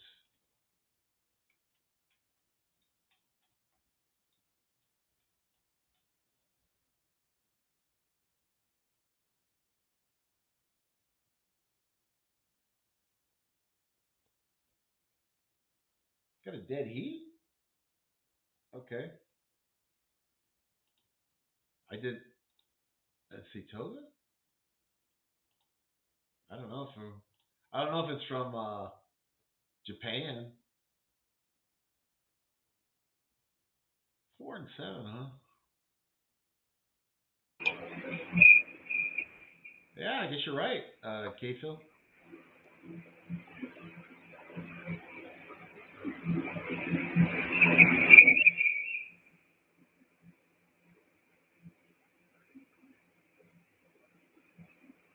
Or I think what it is, K-Phil, you know, I was talking about this earlier on in the show that they're running 14 races there, you know, and I think that they're worried or they have some concerns about running out of daylight. So I think they're rushing. They might be rushing through these a little faster than what you normally would expect. That's what I think. I also was like kind of commenting if you went to the races today, I know that there's quite a bit of lines and stuff to get into Saratoga in the mornings on Saturdays, and if you all told you, you're probably talking about like a 10-hour day, right? From like the time that you say you leave your hotel, like in whatever, I don't even know the towns around there, and then you drive in or whatever, Uber in or whatever, and then you have to wait in line to get in. You got to get your seat, all that. If you're trying to make it to the first race, which I think popped off before noon, New York time, and then you're gonna run 14 races right there. Just the races itself, from the first to the 14th is 7 hours. So they might, and I'm not exactly sure when it gets dark there. So they might be rushing through these a little faster than they normally would. The one thing I'll say though, I see on the double wheel pays they have a $7 double. I'm not sure what that's about. That seems to be something. Yeah, NYRA going to NYRA. Yeah,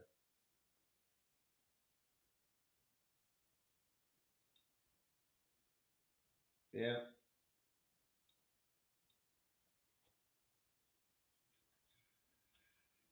I think they, like I said, I think they have concerns that they're not going to have enough daylight with the 14 horse race or 14 race car. Excuse me.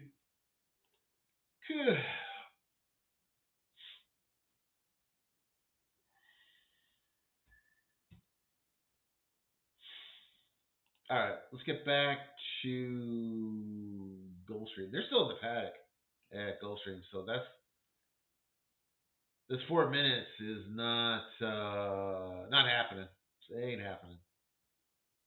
It ain't happening there at Gulfstream.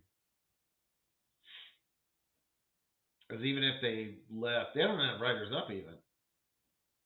Not only they're still in the paddock, they don't have riders up. So I'm not sure what they're doing as far as like if they're trying to space out their race. Good job, Wally.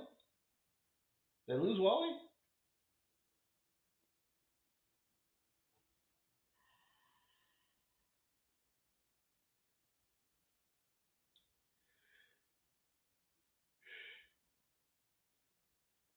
Well, I think that Wally had a little technical difficulties. He had like a little reverb there. I'm not sure. I'm not as I'm not that StreamYard savvy.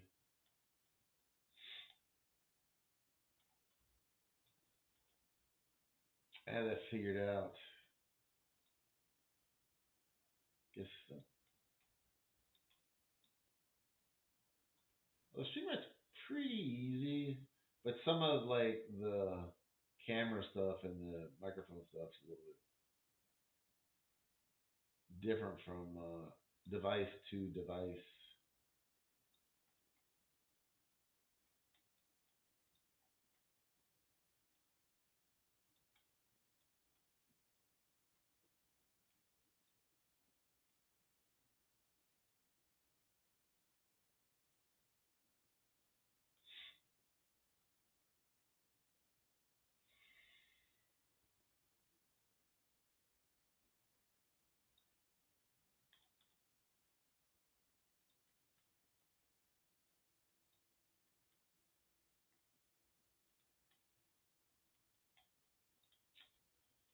All right.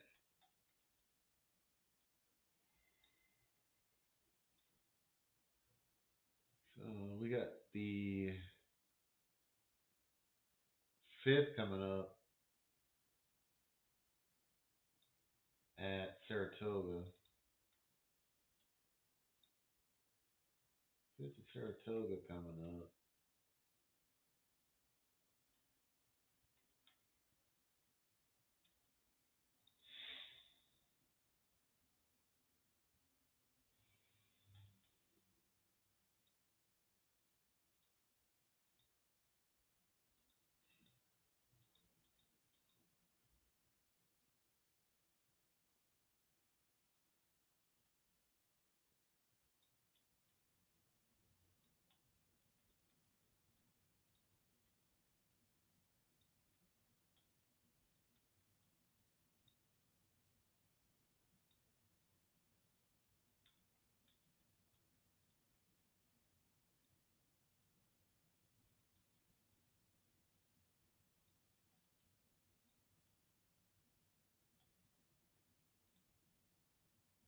I was just taking a look at this race at Gulfstream. They're finally riders up, and they are moving out to the racetrack finally.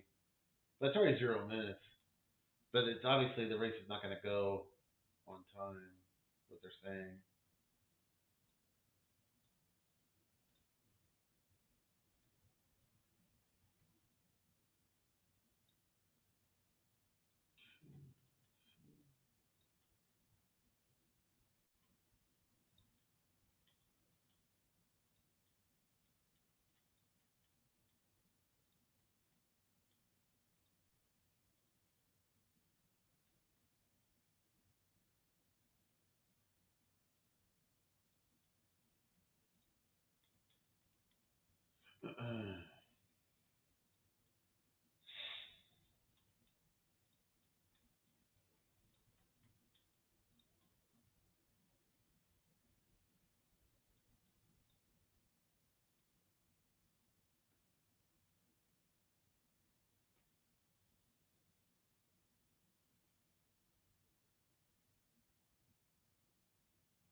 All right, we are on the turf course now finally at Gulfstream. Yay! And the fans go crazy. they're really slow there, man. At Gulfstream, that was that was hella slow. Well, I hope while he comes back, I'm shutting it this down. I can't get my. Yeah, you were getting like some reverb in there, man. I'm not sure. It. I don't think it was. I think you did. I think you fixed like the part. The that's what set up. Okay. Yeah, I have problems when I use my laptop if I go to like over to the Facebook. Um, one of them doesn't have video or audio or both. Oh, my old laptop does not do streaming at all. Like my new one does, but then again, my new one, the little mouse pad doesn't work. So I have to actually bring a mouse, otherwise it's completely useless. Anyway,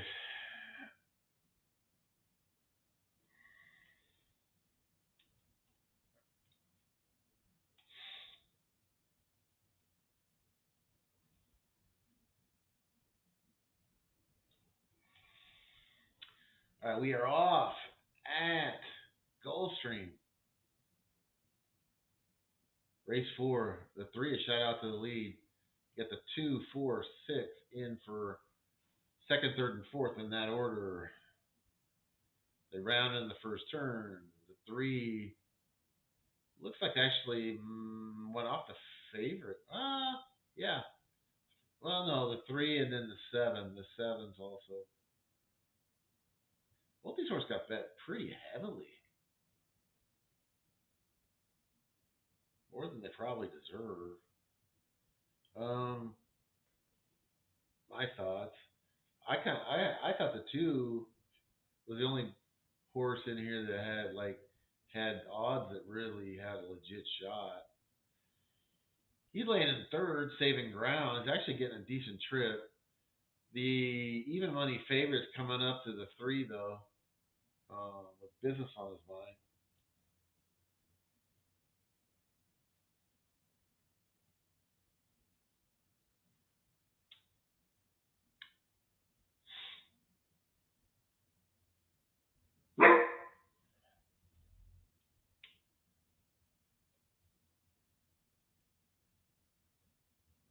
And the three and the seven's going to fight it out to the wire here. One's making a belated move into third. That's how they'll finish 7-3-1 at Gulfstream Race 4.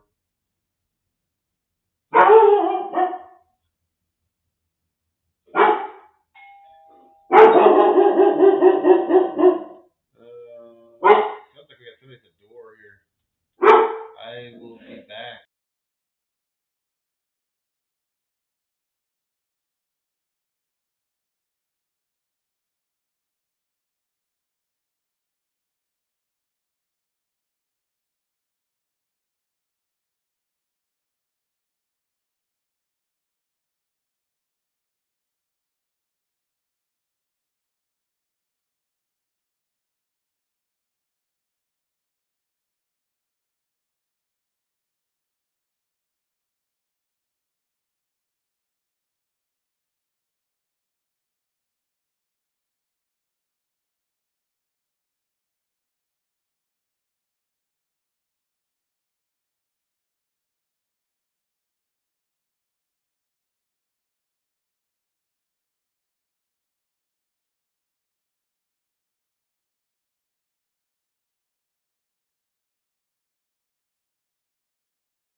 Okay. All right. Well, we're running at Colonial race 4.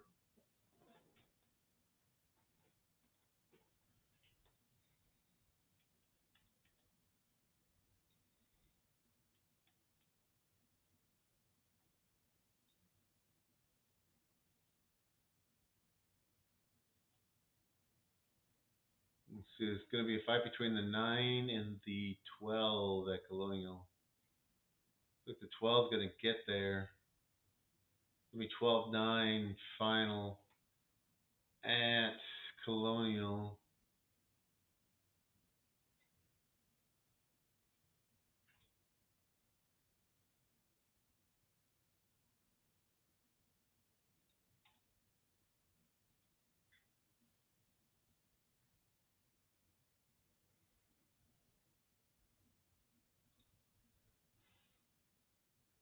Let's take a look at Toga race 5.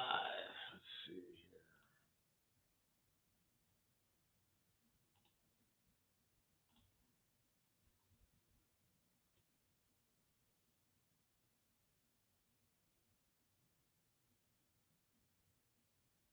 I think the horse I would go with would be the 8 Fact with the white hot Manny Franco aboard.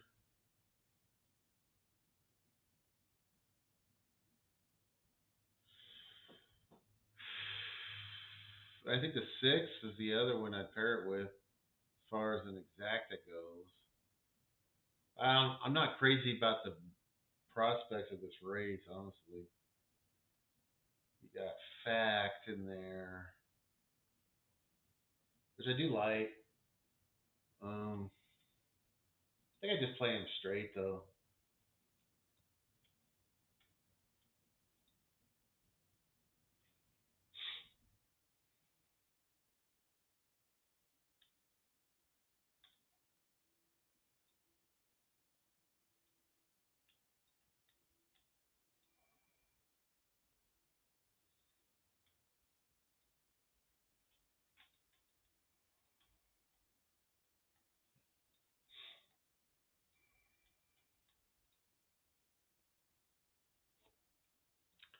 Woodbine came in 3-1-4 in the third race. Woodbine race 3, 3-1-4. That's your final there.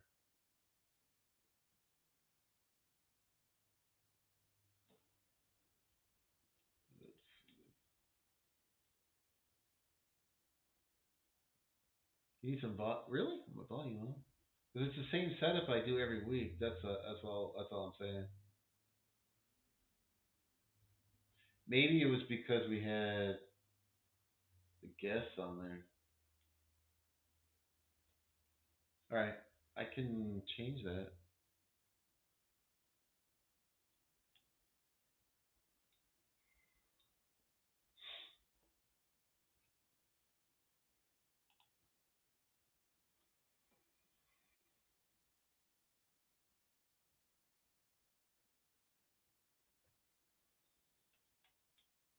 All right, here we go.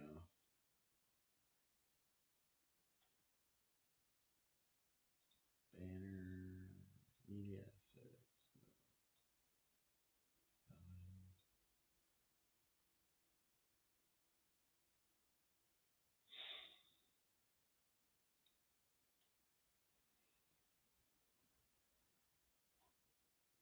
Yeah, I can turn it up.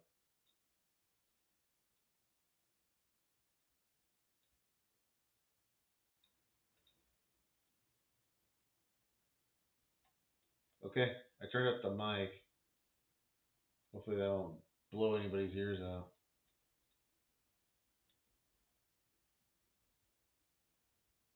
All right, I turned it up. Hopefully that helps. I'm not sure how much it helps, but like I said, it's the same setup every week, and I haven't had too many problems. I listen to the show sometimes after the fact, just to kind of check stuff like that. I didn't know this would be too bad, but I turned it up about 3 notches. So hopefully that helps. Okay, so we got Saratoga race 5 coming.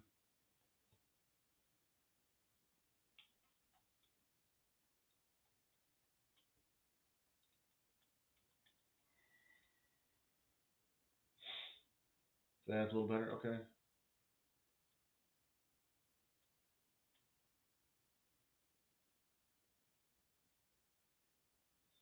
I can turn up all the way. I feel like you get reverb sometimes when you do that, though.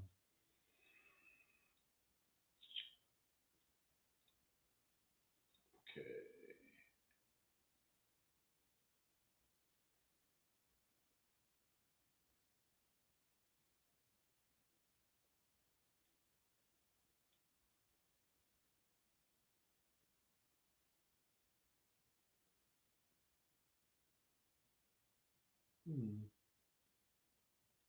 Okay.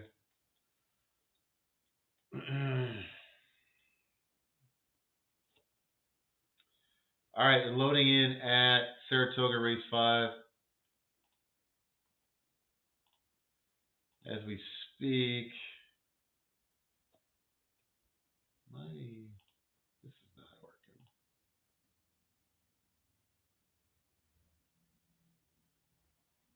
There we go.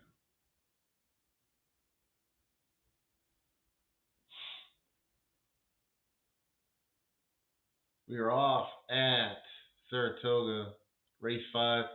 The one shot out to the lead. You get the 1-4-2 out there.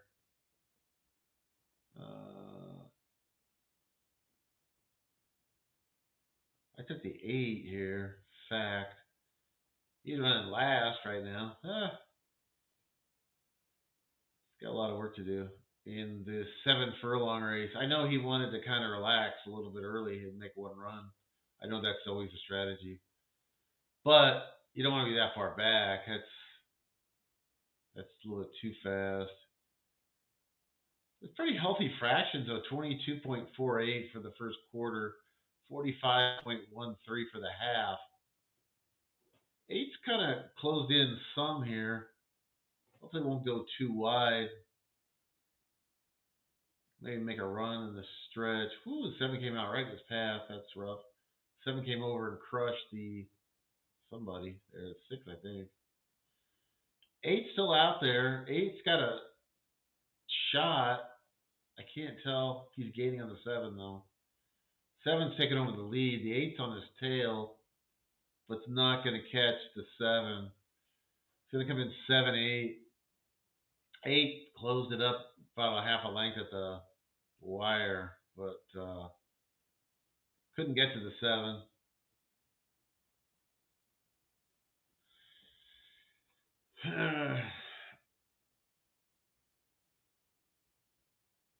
Kind of looked like the 7 and the 8 had the sort of same strategy, kind of relax, let everybody else make their early runs, and then sweep by him at the end. The 7 just looked like he got the jump. What's up, Steve G? John Egan's got a parlay. Wouldn't be a Saturday without John Egan having a baseball parlay. We got Rockies, Angels, A's. Oh my God, you're scruffing the bottom of the barrel there, John, of the standings. I like it though. I like it. That's what baseball's all about, is like betting dogs. I'm assuming they're dogs. The Angels, I know, had the worst record in baseball. I don't know if they still do. The Rockies are always rough. And I know the A's have lost a whole bunch in a row. Blue Jays had been losing. They got a win. I think it was yesterday or the day before. Now I'm gonna have to look a little bit at this. The baseball.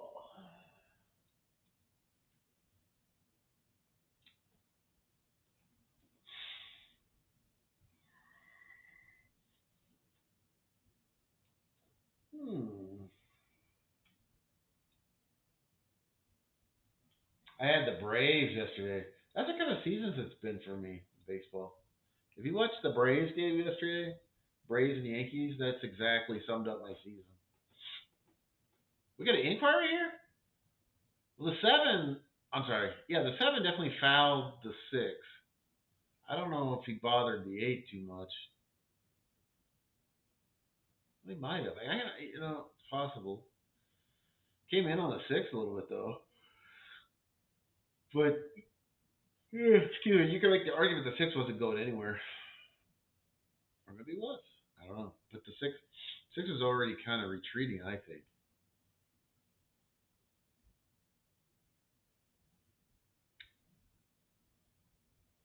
Oh, yeah, he definitely came over on him, impeded him. And the eight did make it close, but I don't think the seven fouled the eight. Now that I'm looking at the replay, first time around, I thought maybe he came over in front of him, maybe cut him off.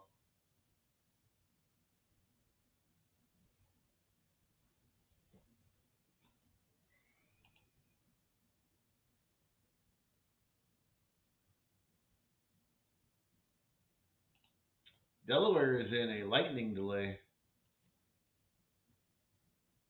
That's over by Razor. That place has got weather. They have real weather there in Delaware. They have stuff going on, man.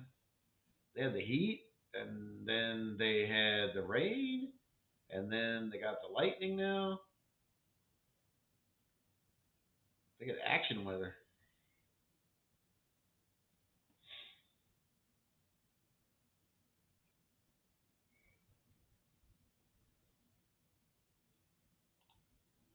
But anyways, the Braves yesterday.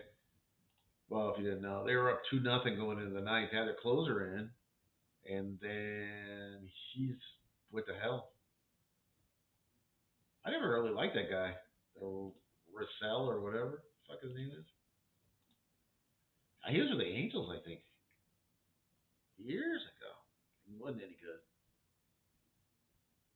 I think it was the Reds before that. I don't know. I don't see a lot of Braves games.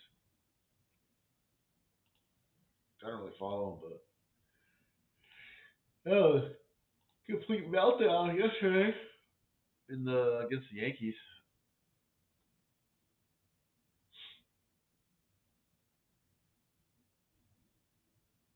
Yeah, we got an objection. Yeah, is there or inquiry? What do we got? What do we got? Toga fifth.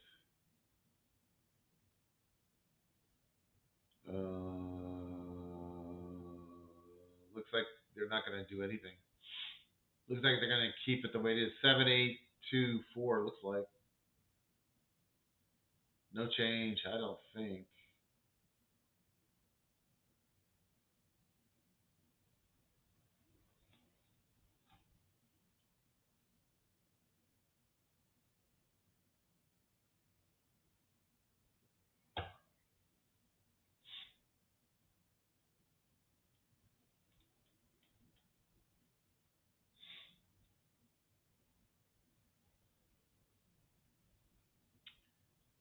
They took down the inquiry sign, but they haven't made it official yet.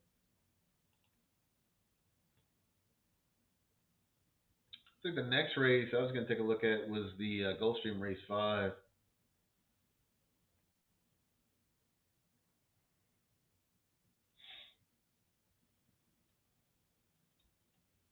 Let's take a look at that.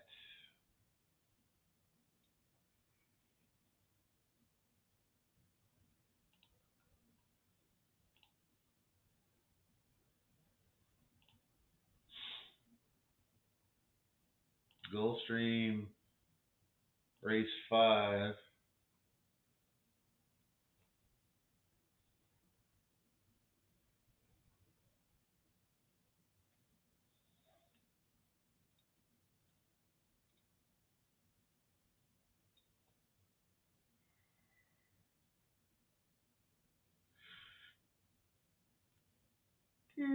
I'll get the I like the 8 Schnittker.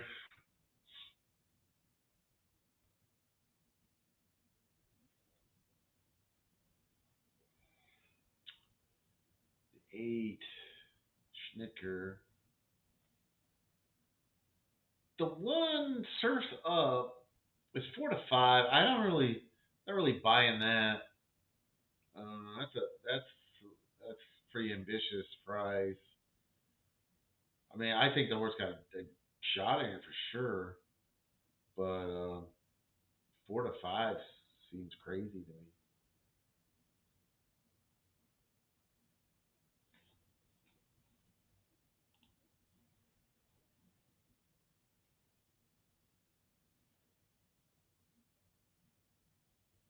I think.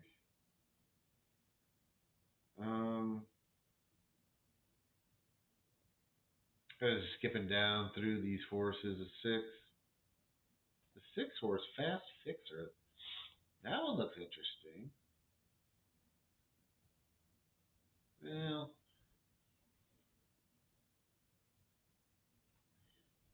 here's the thing. So he's 8 to 1 right now. I think I'm almost certain he's gonna come down to around 5 to 1, and that's okay.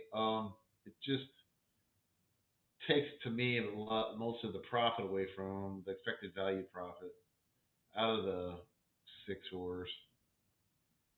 Because I got a price right around that. So I I don't really see him as a play. So we'll move on. Like I said, I don't see so much in the 7. The 8 was my play here. Schnittker. I did like him. I think that's about it. Um,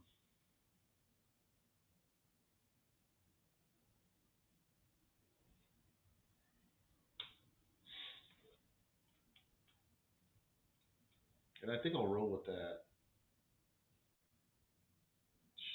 Schnittker.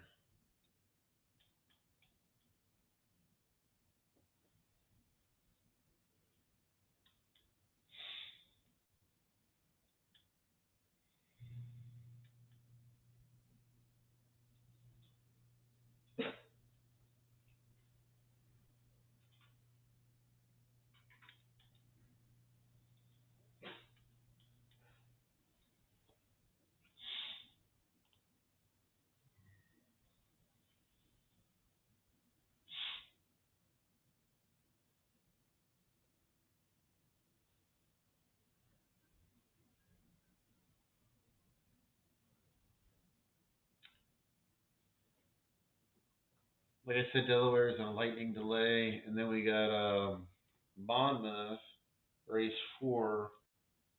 I will take a look at that. They've had some little bit of weather there too.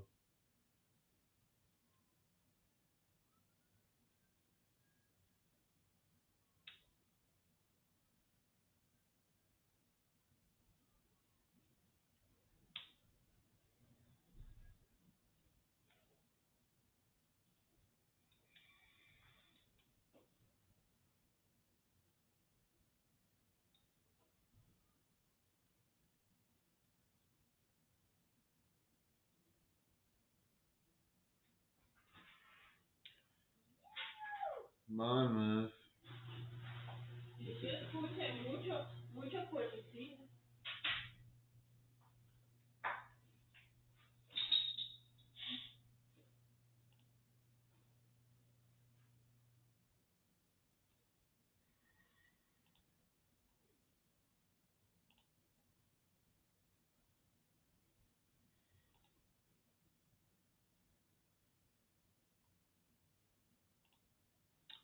All right, let's take a look at Monmouth. We'll come back to Gulfstream race 5 here in a second. I picked it was Schnittker. Where is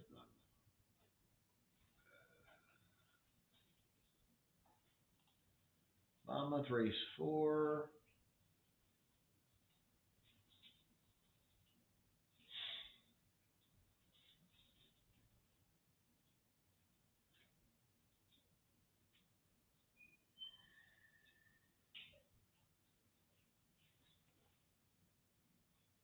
I think a bet for sure would be the 3 Kedem. It's currently 3.5 to 1. Projected to be at 4. I think that's a play.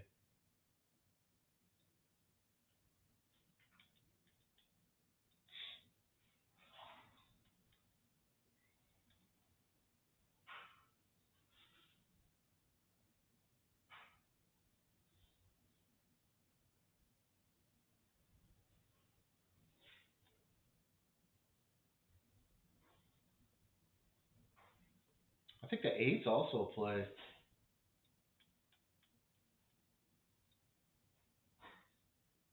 So we'll do an exacta box. We'll do a 3, 8.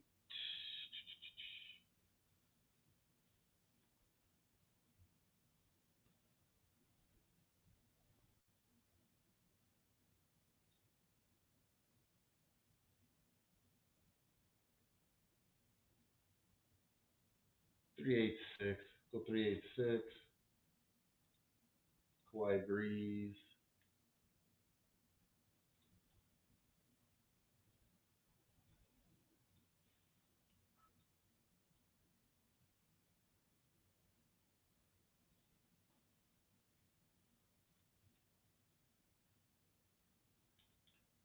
368.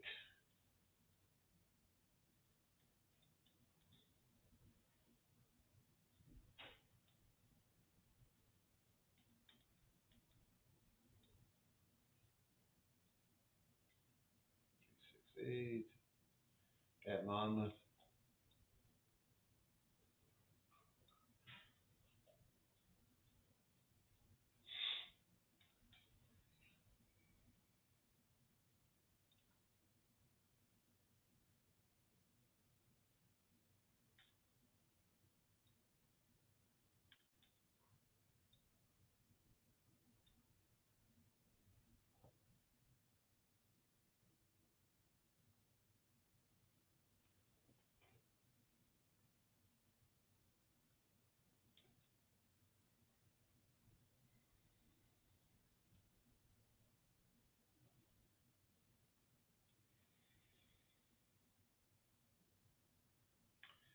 'Looks like Monmouth's going to go off before Gulfstream. Monmouth's already back behind the gate.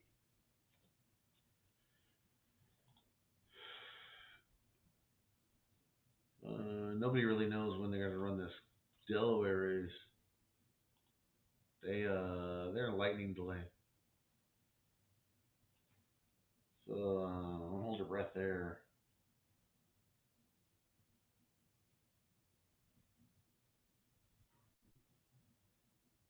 We are on the 8 at Gulfstream Race 5, Schnitker. Where I am.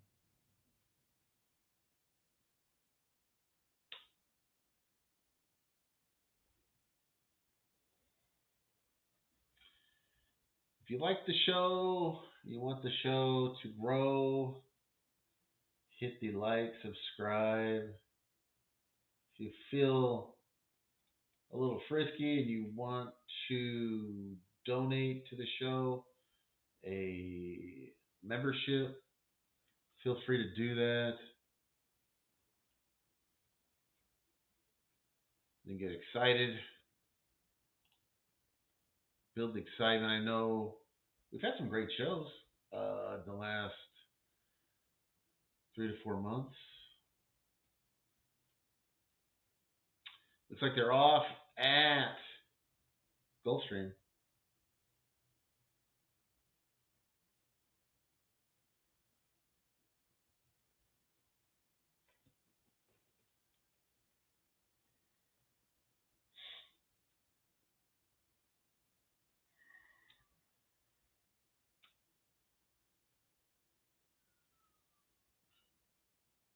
We've got Colonial Race 5 coming up. Oh, I appreciate that, Wally.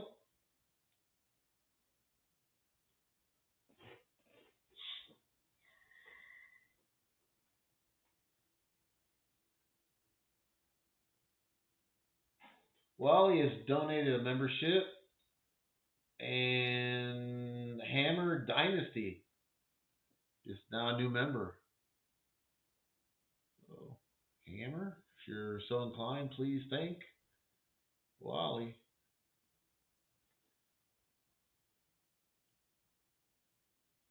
All right. Thank you, thank you, thank you. Keep the Saturday shows rolling.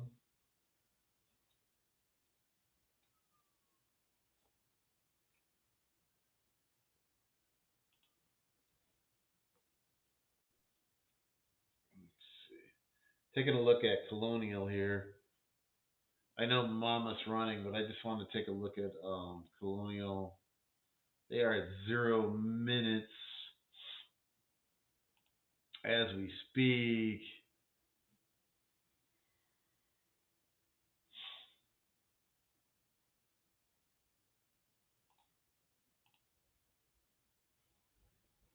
Colonial.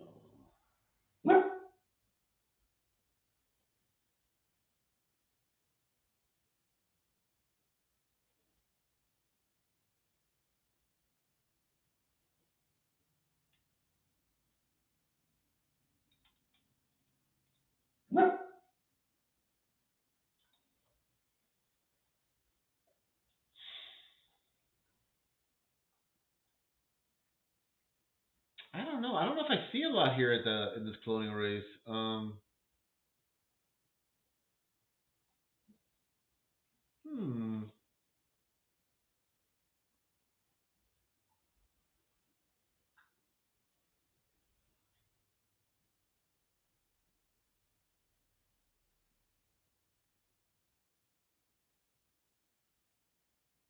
I don't know.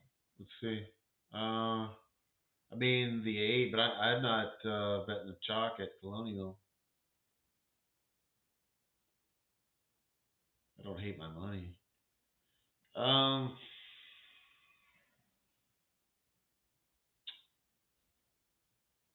I don't know. I guess I'm passing there.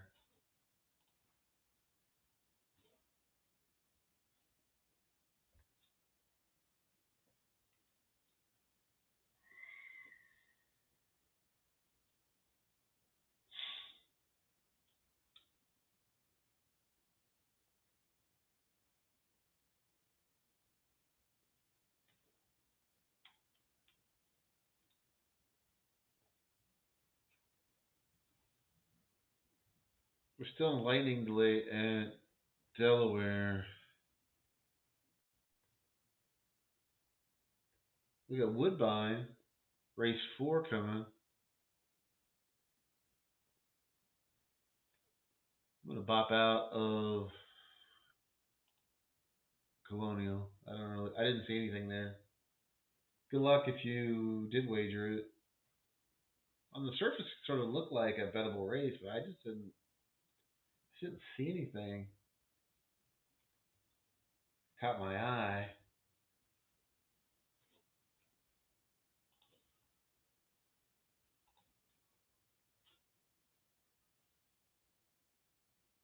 Let's see. I did want to take a look at Woodbine. This is one I had marked that I did want to check out. I mean the 3, it actually does look like a bet. It's awful short. Charming Jackie. I wouldn't talk you off of it if you did like it. I think it's a little short for my taste, but if you liked it before, I won't talk you off of it. Um,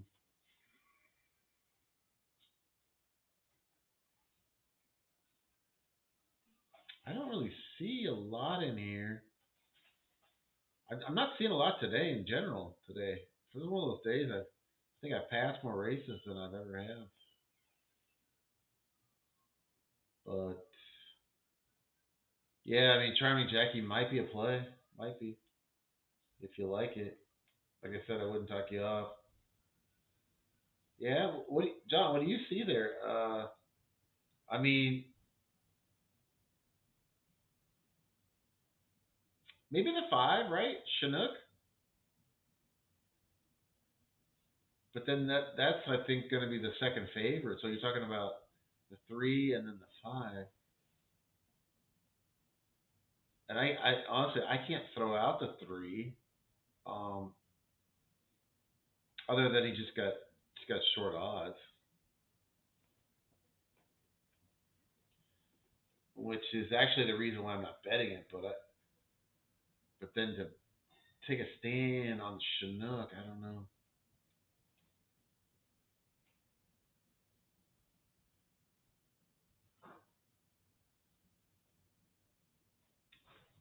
I didn't really want to force it.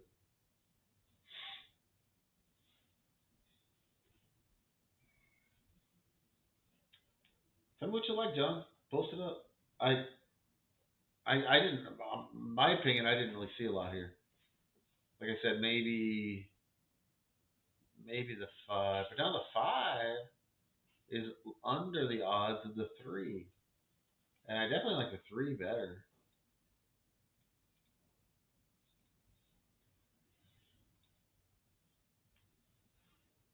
Huh.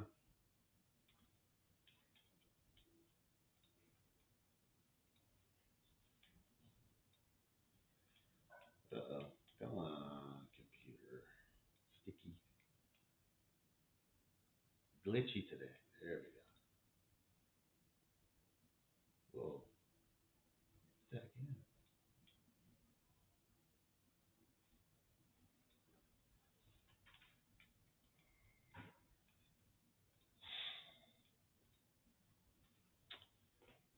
Okay. Delaware set a post time for 5 minutes, so they must see a clearing in the lightning situation.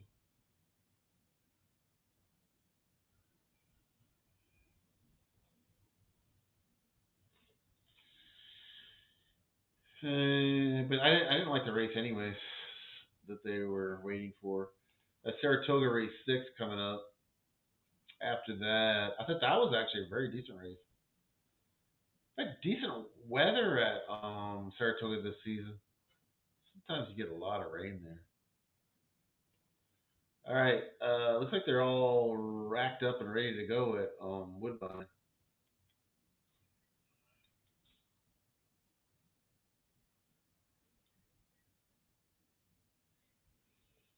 You like the 5, 8, and 9? Okay. All right, they're off. Good luck, John. Yeah, I think that was the 5 was Chinook, right? Yeah, I mean that one I kind of saw value there, but then he just kind of continuously got bet down. He had to go off at 2-1. I was sort of thinking he'd go off around 3.5-1, which you know a lot more tolerable. All right, so you got the 3, which I no surprise. I just thought that horse had the best chance of winning, but I didn't really advocate a bet on it. Um, and then you got that Chinook right behind it, chasing, and then here comes the 9. Nine's got price 8-1, but the 3 Charming Jackies looks like opened up 7 length lead, 6 or 7 lengths here, and gonna win easy. So it's coming at 3-9-5. So Razor does not do weekend shows generally. So yeah. Although I did talk to him this morning. I didn't know what he's got planned for today. He's got family stuff on the weekends generally. I do generally do the Saturday shows, and then Gilly does the Sunday shows.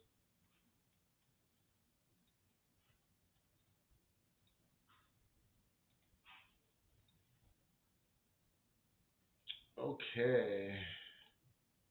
Which brings us to Saratoga race 6.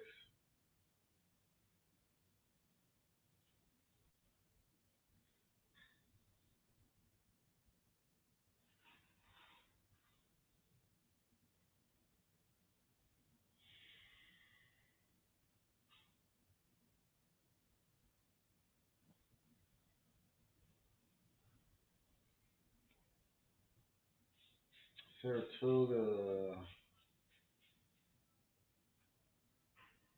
86.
Okay. Saratoga 6.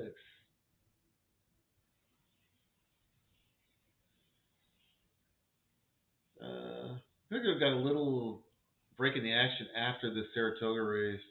Once it goes, I think I'm going to take a little break. I got to get some water, take a little break. Uh,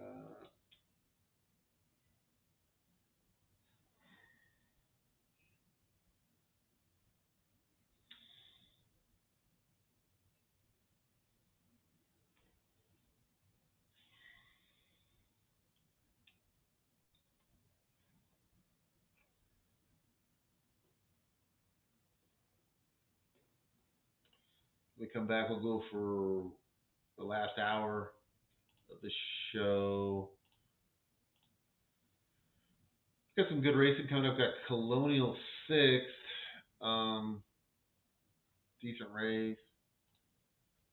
And we got Gulfstream 6th race also. Before that, we got Saratoga.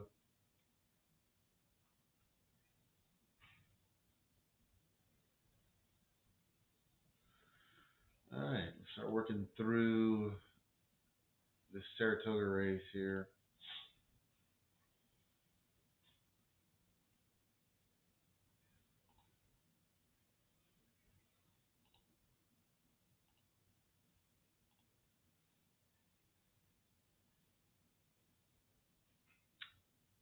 So this is our first odds-on favorite, I think, of the day at Saratoga.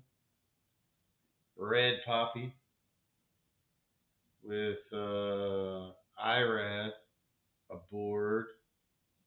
Todd Fletcher trains. Torres has been working Gateworks 5 furlong bullets for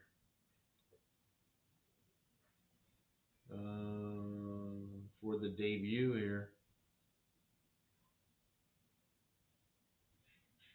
Not a lot bad I can say about this horse, honestly.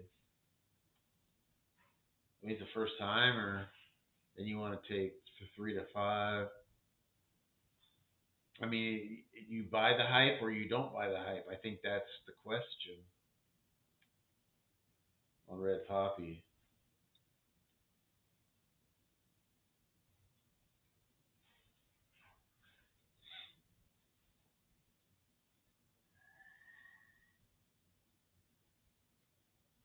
I think we'll look for something else maybe to beat it.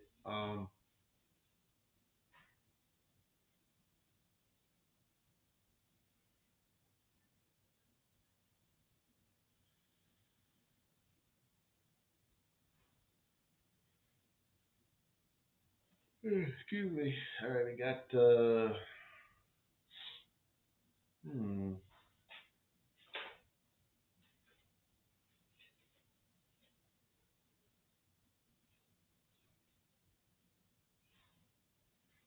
I don't know if I see a lot in here I really love at the price.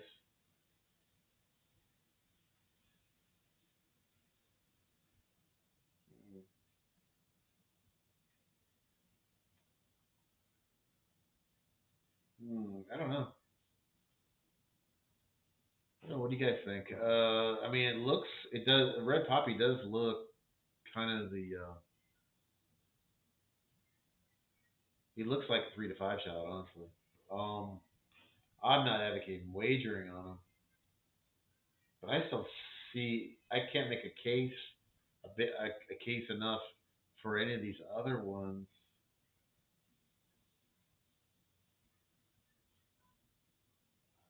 Let's see. I hate to like go. I don't know, but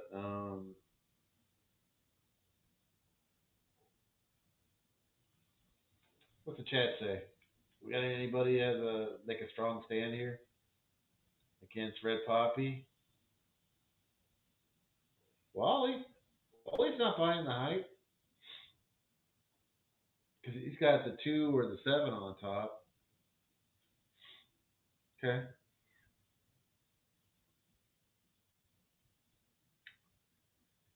I think that's what I would. I would definitely. I think the 2. If I had to pick second, I would probably go with the 2. So yeah,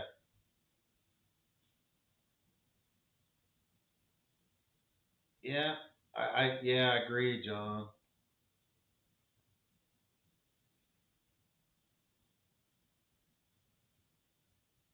So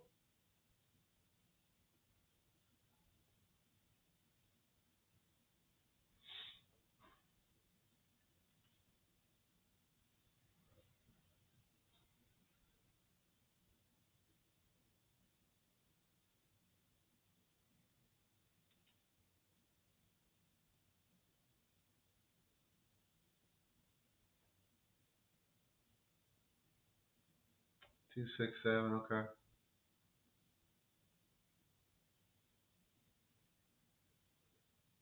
Yeah, I think if I had to pick 2, I go 2 and 6. I think I kind of like the 6 a little better than the 7. I think he's got a little more odds upside.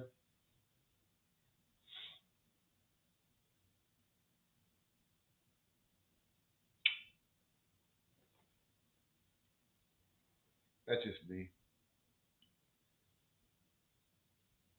All right, I'm gonna take a little short break. I gotta get some water, and I'll be back in a little bit. We'll come back and talk about Colonial Race 6.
All right. Well, it looks like we got a little upset there. I didn't see the race,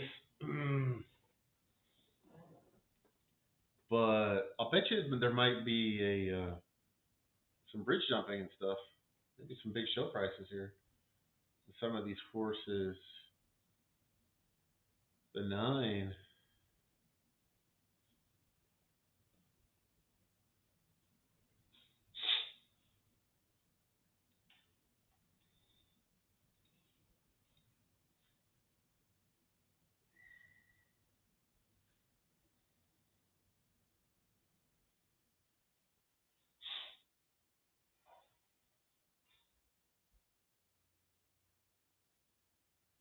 Hmm.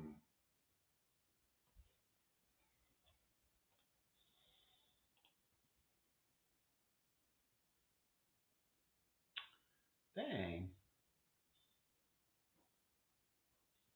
Why am I'm seeing this now on the 9. I was looking for something really to take against Red Poppy. I think I said the 2 and the 6, right? Yeah, I think I said 2 and 6. I thought, but hmm, it was tough. It was tough to make a stand, at least on paper, against Red Poppy. Unless you just think that horse is just a complete fraud. Maybe he is. Red Poppy, Omaha Beach, Ready for Charm. It's a 2-year-old filly. Yeah, it was working so good though. It did have nice work, but I gotta take a look at the race. So I don't watch a replay. Hmm.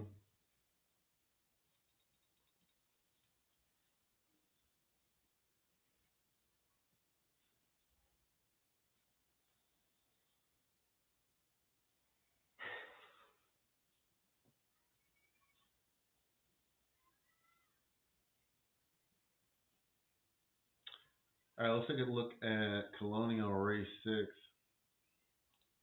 Colonial goes off.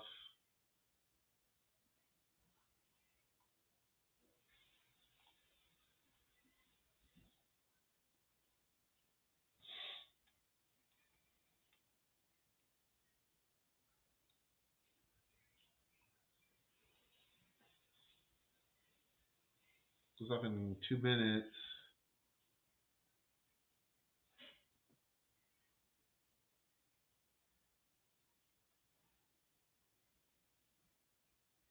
The 5, Twain, offers some value here. I mean, kind of grinding it out there. He's 3-1, 4-1 ish. Maybe even drops down below 3 even at post.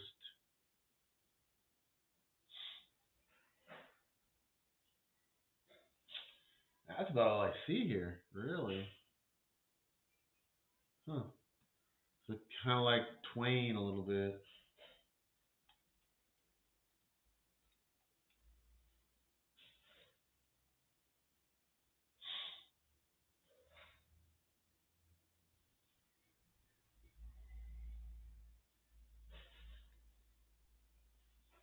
I think I'll move on here over to Gulfstream or Monmouth. I think Monmouth might go off sooner. Monmouth looks like they're already out on the track. Looks like they're gonna Monmouth's 5th race will go off before Gulfstream's 6th.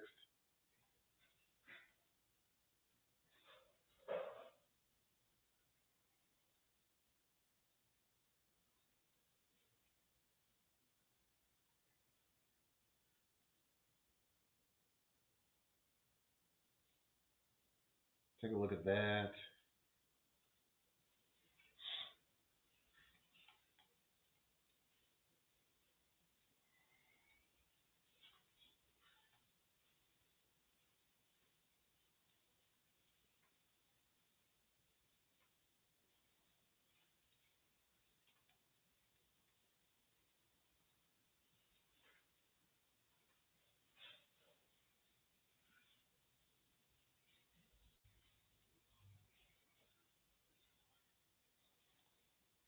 Let's take a look at Monmouth. We got a moment here.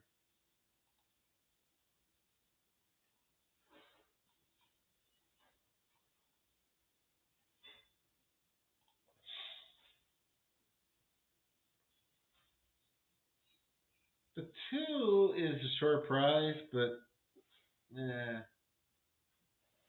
I wouldn't necessarily throw them out, but I'm not advocating a wager on them. Life is a legacy. I don't see a lot wrong with them, I guess is what I'm trying to say. I like this 3, Hairnall. I think that horse got some value.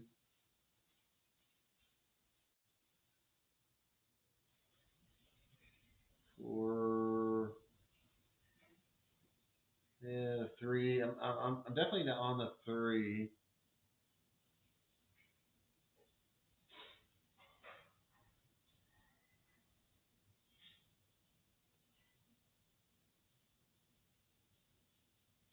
I think that's it. I think that's just straight up on the 3.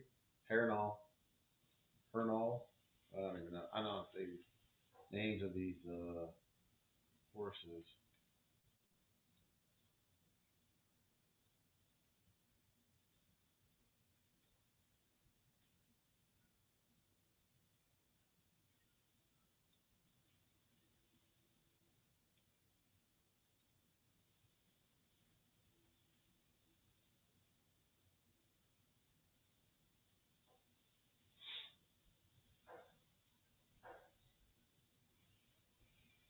Okay.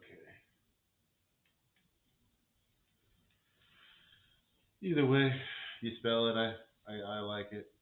I like the 3.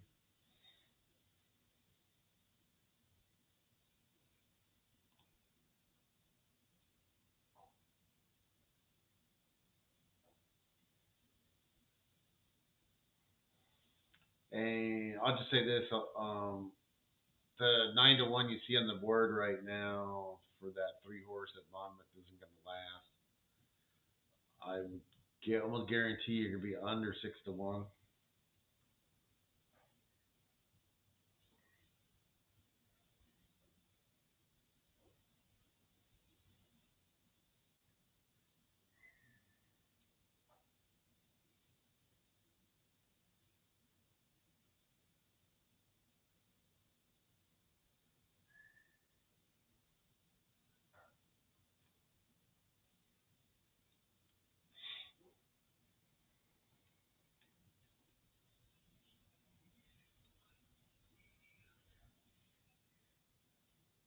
And then let's take a look at Gulfstream real quick. We got a moment.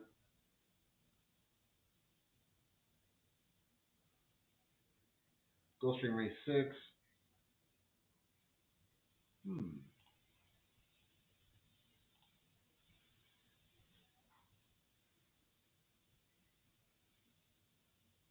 All right. Okay. I could definitely make a case for the 1 Boots. I do like that one. Hot Rod Honey. I mean, this horse does really look that good. It's pretty tough in here.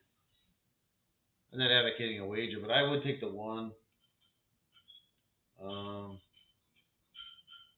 but the 4 kind of curbs my enthusiasm on the 4. I mean, on the 1, just because I mean he looks like a 60% chance of winning. But I think the 1 still got value in here. Boots. They are loaded up at Monmouth.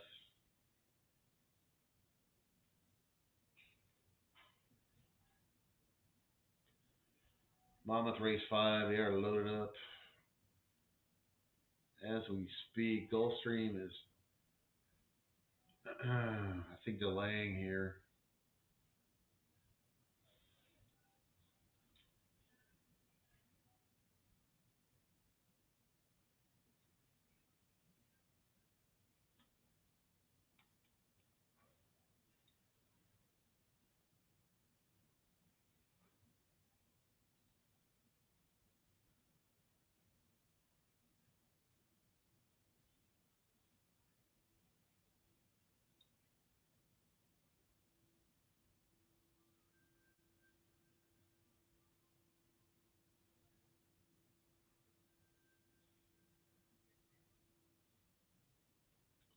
They're off at Monmouth. They're loading at Gulfstream. And we got about 5 minutes until Woodbine race 5. And then another 11 minutes to Delaware. I think, is Delaware all like small fields today? Do they not have anything? Not until the 8th race. The final race is their best betting race, looks like at Delaware.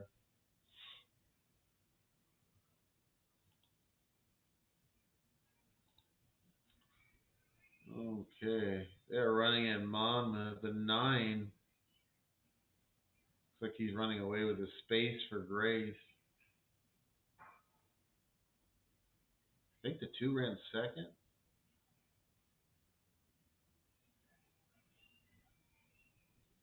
The 3 I didn't even see. I see he got bet down to 6-1.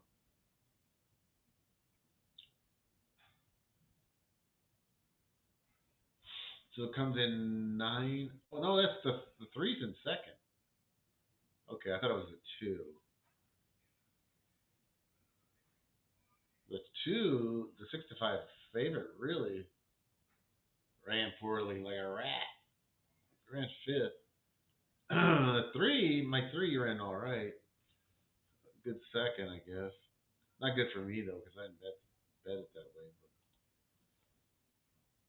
But. All right, they are off at Gulfstream.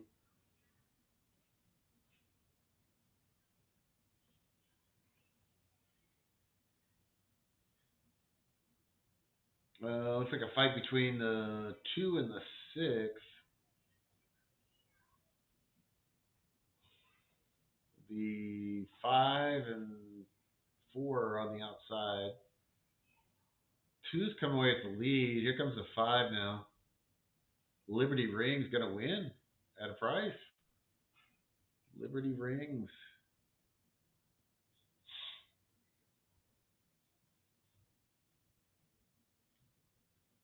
I already ran the Colonial 6th.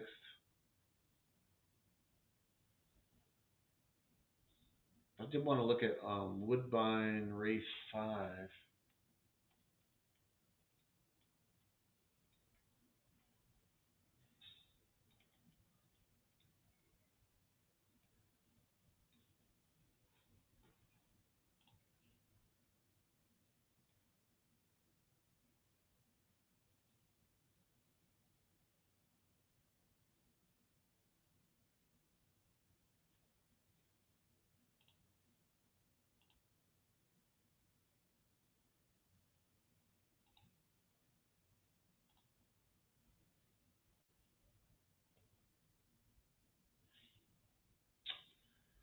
Ooh, I kind of like this one here.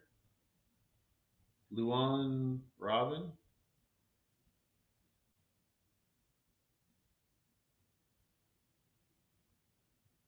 I like the 3 also. La Mirada.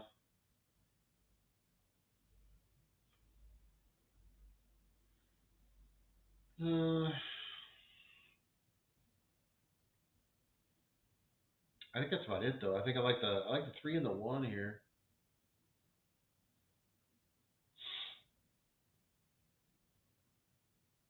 The 5th race.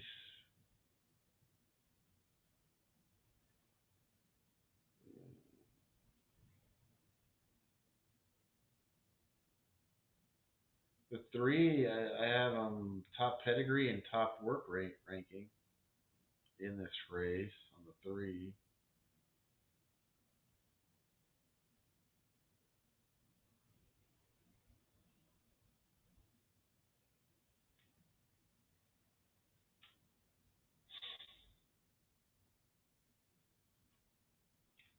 The Loon Robin.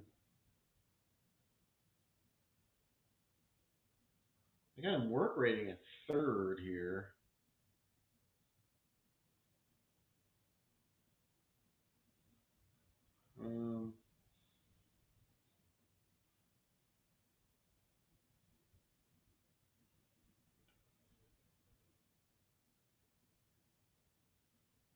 here's the thing. This horse, the the one Loon Robin, I think is bred for the artificial. His numbers are better. Well, the sire's numbers are better on the artificial. Some reading from Equibase here.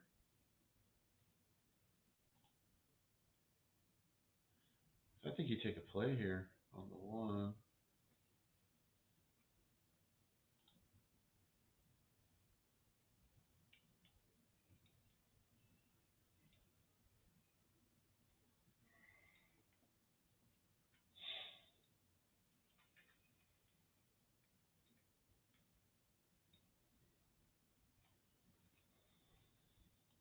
Take the 3 and the 1. Take our poison. And let's rock.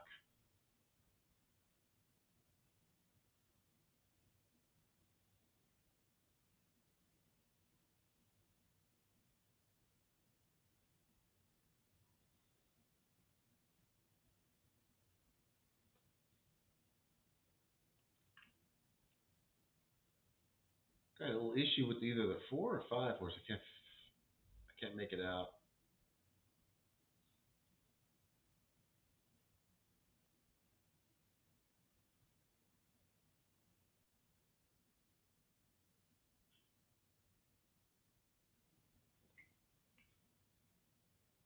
They are off. At Woodbine, race 5. The 2 and the 5 broke poorly. The rest of them broke fine.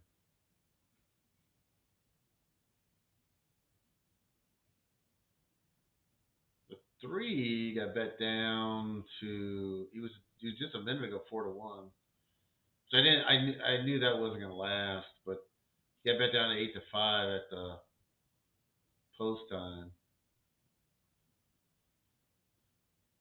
4 horse is the favorite in second there. I had kind of a positive look on the 1. I don't know. It is on the rail, saving ground, but kind of struggling. The 3 is just opening up effortlessly here, and it's long gone. 7 looks like it's going to get second, so it's going to come in 3-7-4 at Woodbine. The 3 beat everything but the odds board.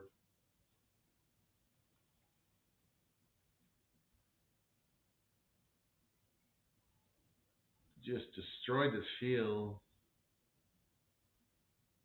Yeah, it looks like a horse is going to actually one to watch. They need stakes and allowance racing.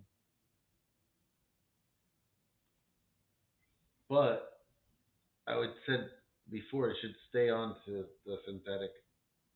That appears like the way the horse is bred. The breeding would say, hey, let's stay on the synthetic. But that's fine. There's plenty of synthetic races at Woodbine in the next 4 months. Okay, so Delaware.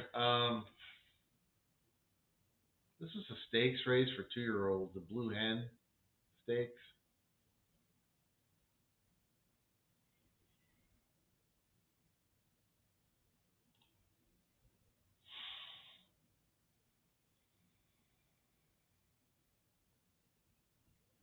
I am going to pass on that. I'm going to go on over to Saratoga, race 7.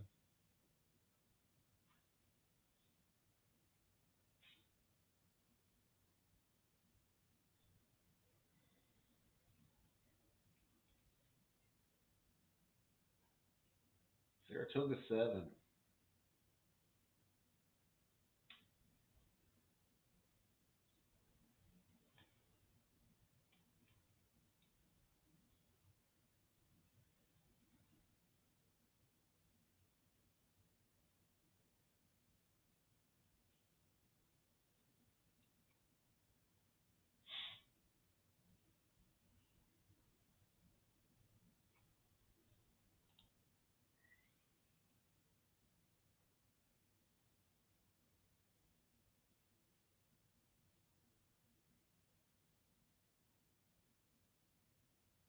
Yeah, I did. It was 3716. I think so.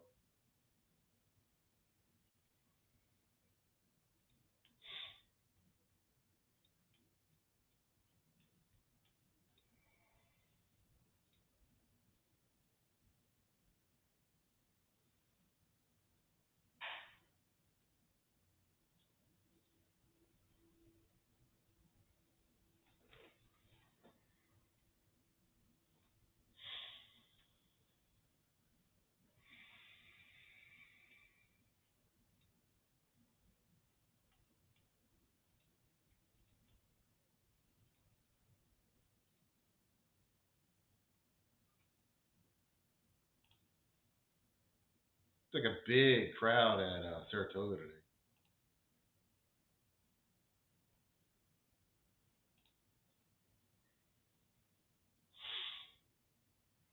Big Saturday crowd.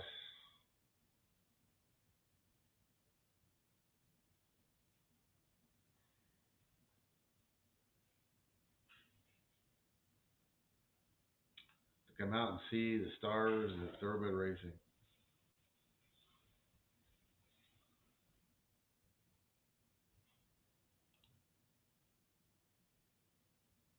It's just coming up. You got a grade one in the next one. Or no, hold on. This is seven. I'm ahead of race. Okay, so the seventh race, optional claimer. Okay. And then you got a maiden special for 2-year-olds. Well, that's an interesting race. This eighth, the next race after this one's quite interesting. You got mile and 16th on the turf for 2-year-olds. For 2-year-olds here in the next one, the eighth race at Toga. But in this race, you got a kind of a turf marathon, a mile and 3/8 for 3-year-olds and up.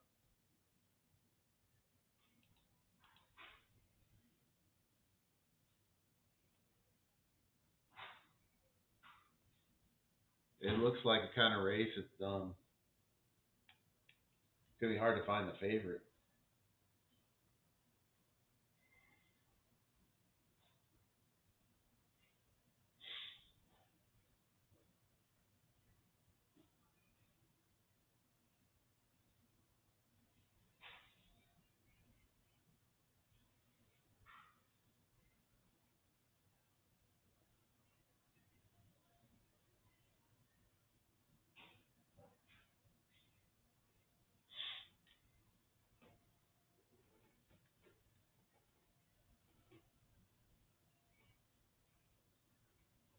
All right.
Saratoga 7.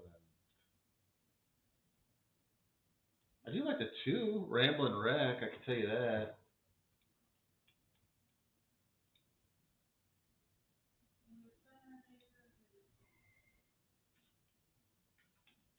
That's definitely a bet. Won't tell you exactly where he stacks in there, but he's 100% a bet in here. I might find something better, but he's going to be a bet either way.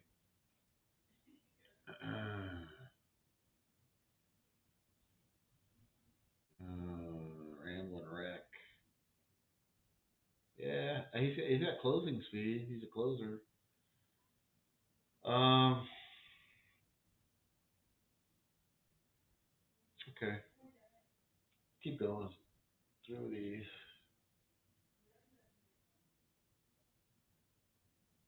Come on. Let's go. Let's see.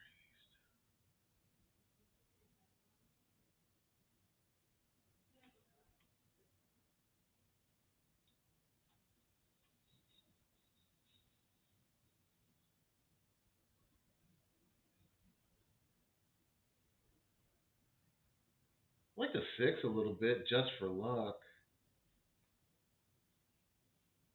See that.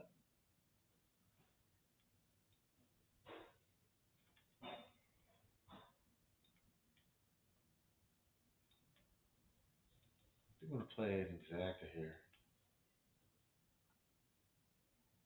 Um, I like Kravitz also, for sure. I might like Kravitz best so far, even.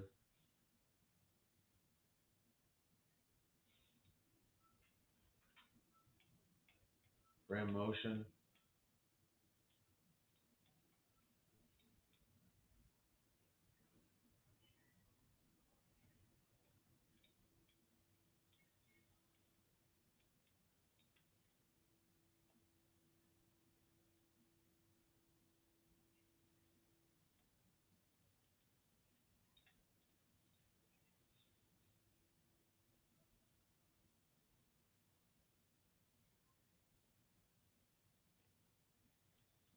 I think that's my three. I'll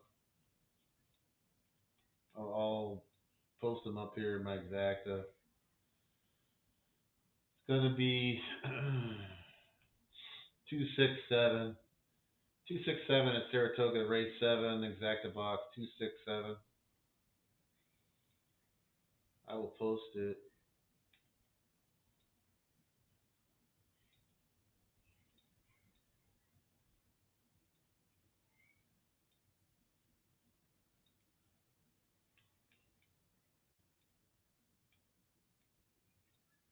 Try to shoot the lights out here. Okay.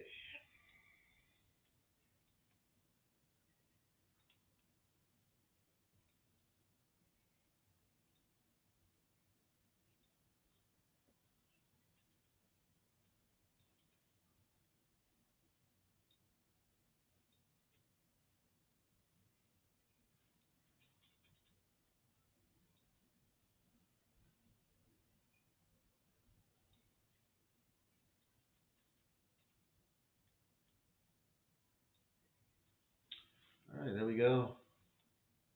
It's up. It's posted. 267 Toga. And after Toga, we'll go over to Colonial race 7.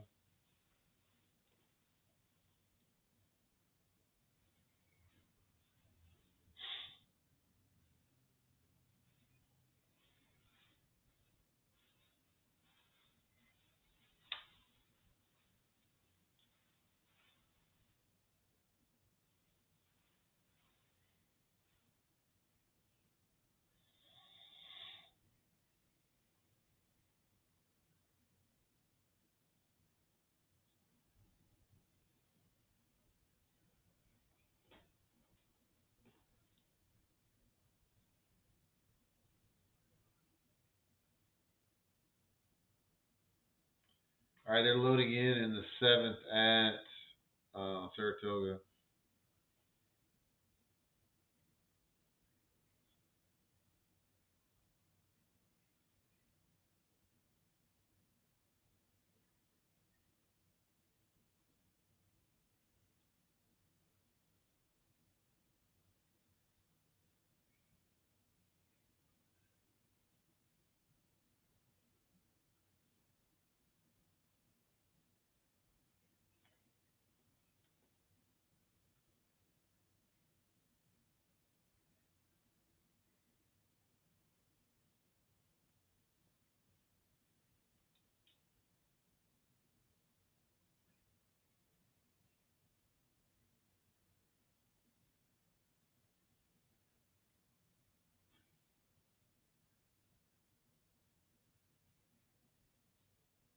All right, they are off at Saratoga Race 7.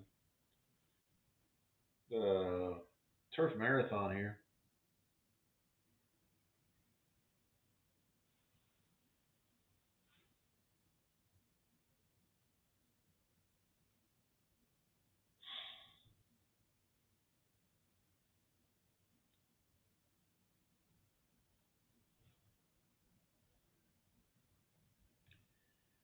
So they come around the finish for the first time. Looks like 19710. Top four. 19710. I have none of those. Oh, I have a 7. I got 267, so my 2 is in far away last right now. Ramblin' Wreck. Just jogging along.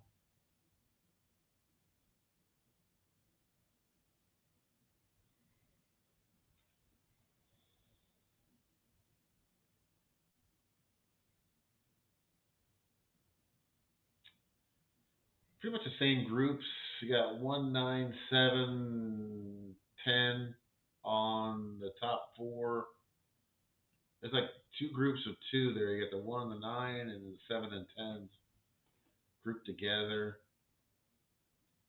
The 10 is going for a little early run into third, trying to push up into crack the top two. It looks like the 1 and 9 has stepped it up a little bit.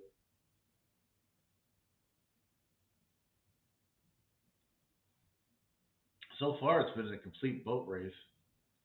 Nobody passing anybody here.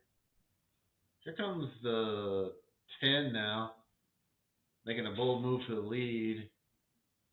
And here comes the 3.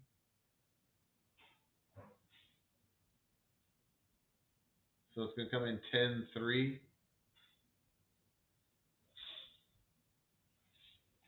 John had the 10. Good call on that.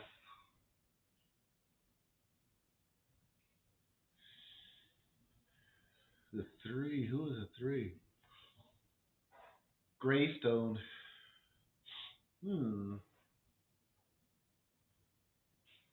Definitely gray.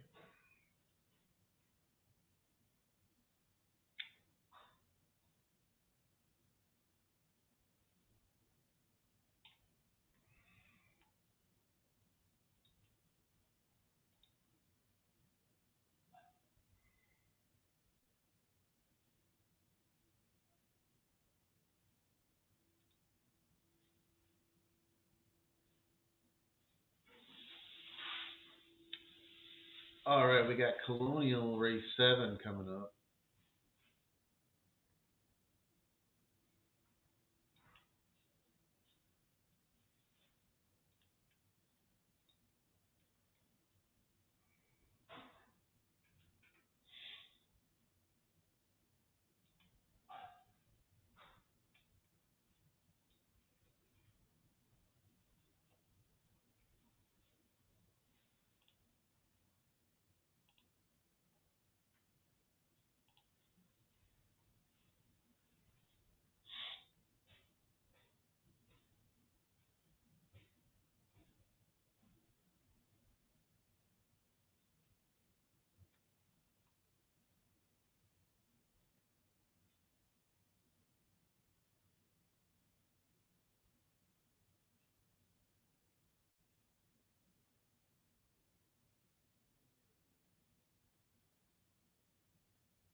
All right, Colonial Race 7. Nothing's jumping off the page at me. I can tell you that right now. Maybe the 2 a little bit. Finch doesn't look too bad. 4. Yeah, four Holy Joni. I think that might move to the top of my list.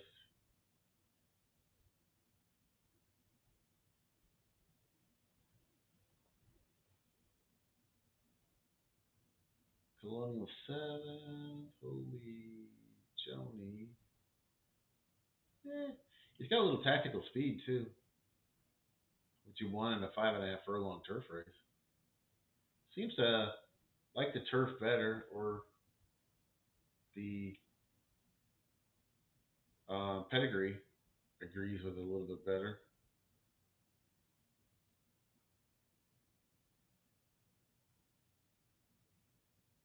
On the 4, Holy Joni.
And they are off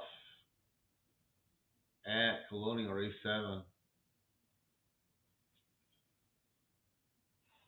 was gonna say, I was kind of thinking about the 10 a little bit. 10 looked a little better, kind of drifted up and off, but didn't get that out. I took the 4. Actually, bet the 4. I didn't get any money on the 10 really. 4's right there on the rail. See what this horse has got as they straighten up down the stretch. He's got a little room to run now. Let's see if he's got anything under the tank or under the hood. Here comes a 5, big long shot. The 1's still out there in the lead. The 2, that Finch, is crawling up the rail, trying to get through. And here comes the 7. 7, I think, takes it. The magic of the movies. The 7, I believe, gets there to win.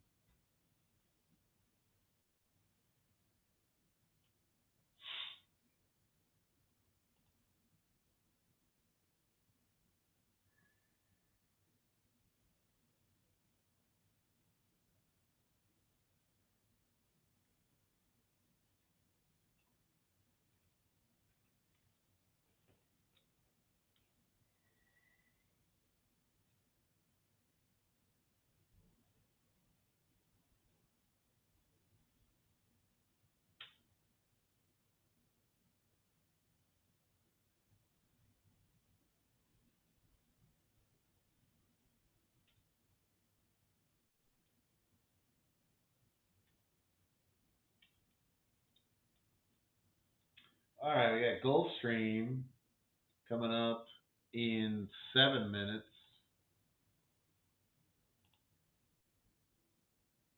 Gulfstream.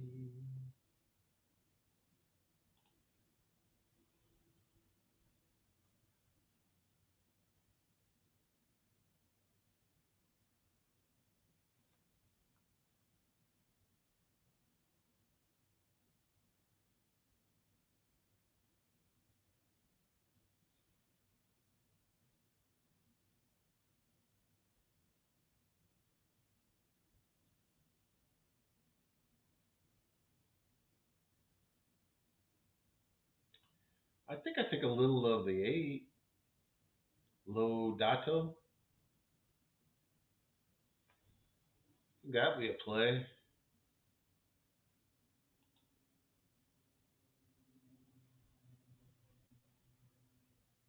Lodato. Let's go with that.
All right, looks like we're getting closer to the gate here.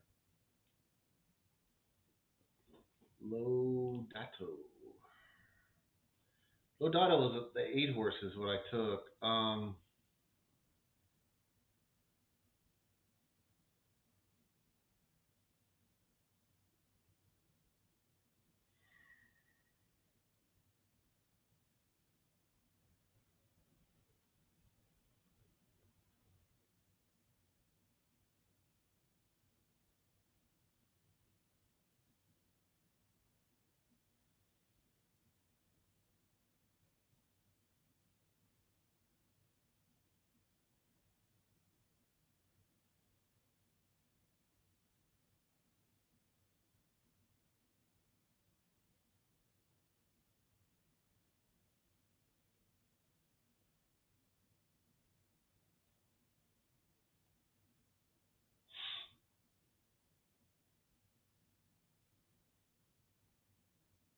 Could go with the 10's not a bad play either. I'm seeing it here.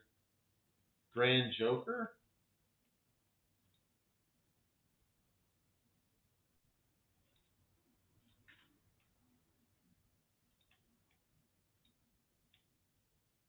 Kind of see that too. And then what do we got after that?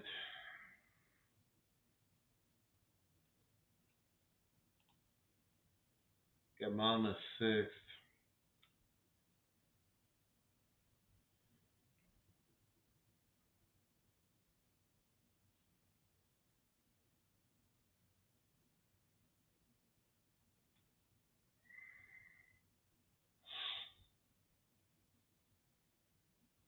All right, they are off at Gulfstream.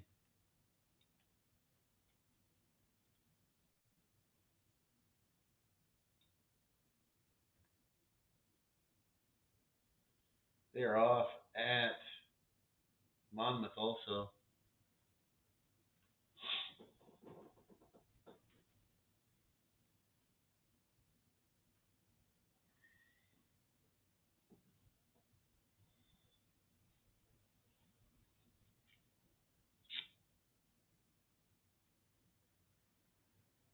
Got the 2 and the 7 out there. The 1.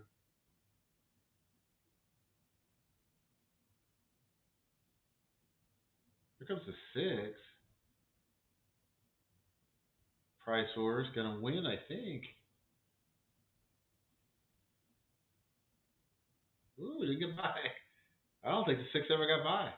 I think the 2 held on. Oh my.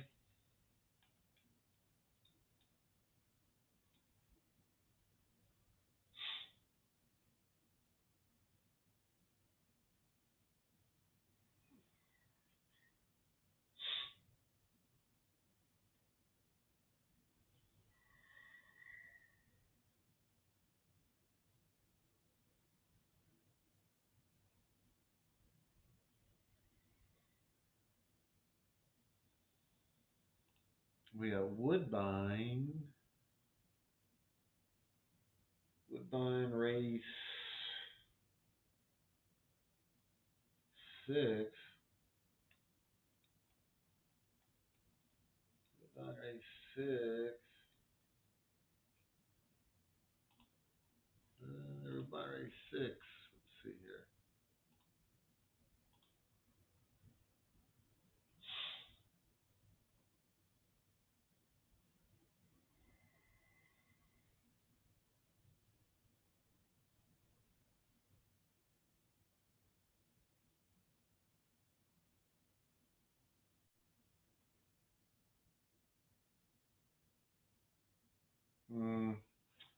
I don't know. Let's see. I don't really see too much in this Woodbine race. I mean, the chalk, the 4 looks legit. Bullet Journal. It's not. That's not an endorsement to bet it though.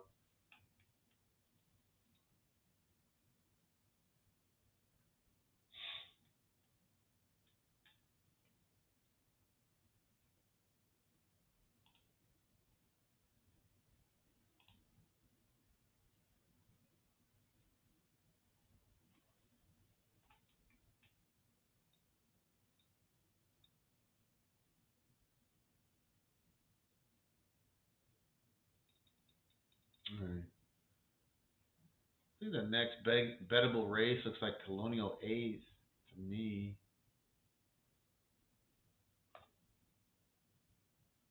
And that's going to be the last one of the day for me today.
John has a Woodbine pick here.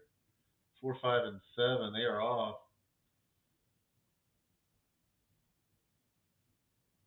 7's a big prize. Running pretty good too.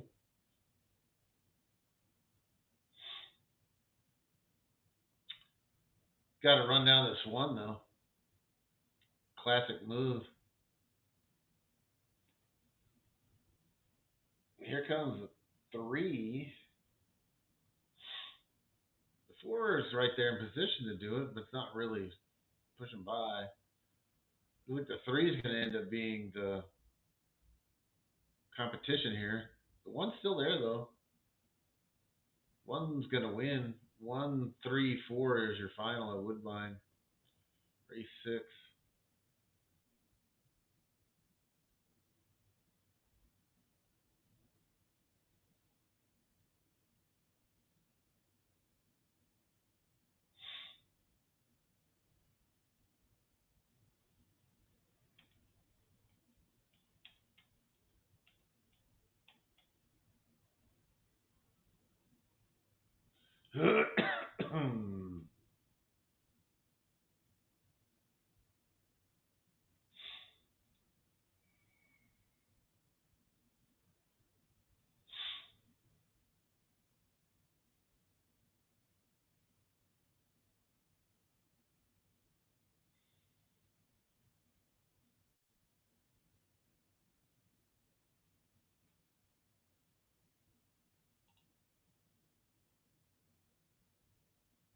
We've got Colonial, Race H.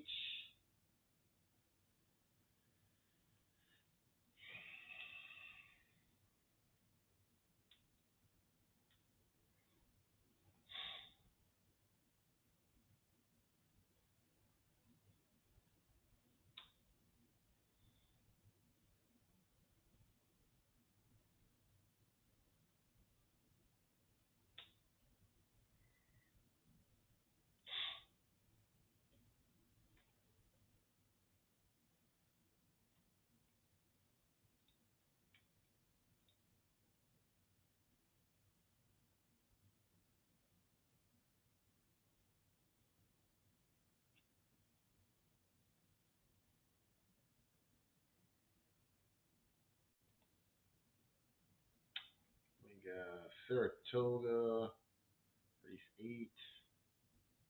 After that,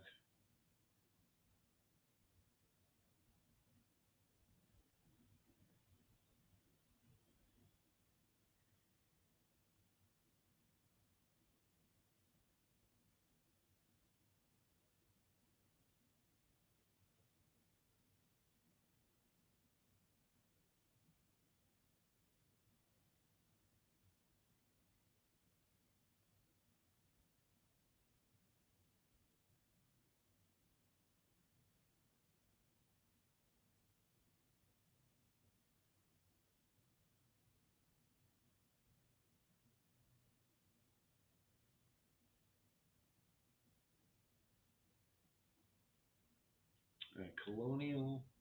Let's go through it here real quick. Um,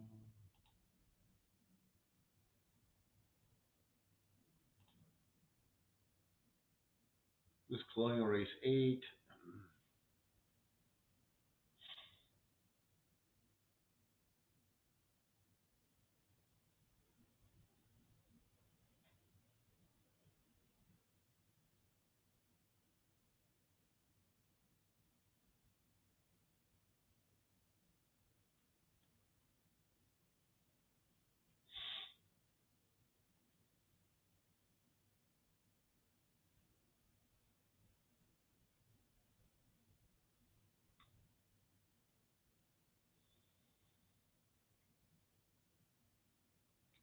You definitely make a case for the 4. Hark, the Angels Sing, the Trombetta, Training. You could also make a case for the 5. Spinelli. Talking about the Colonial race 8. So 4 and the 5 are definitely plays. I think that's about it. I think the 4 and the 5 are plays.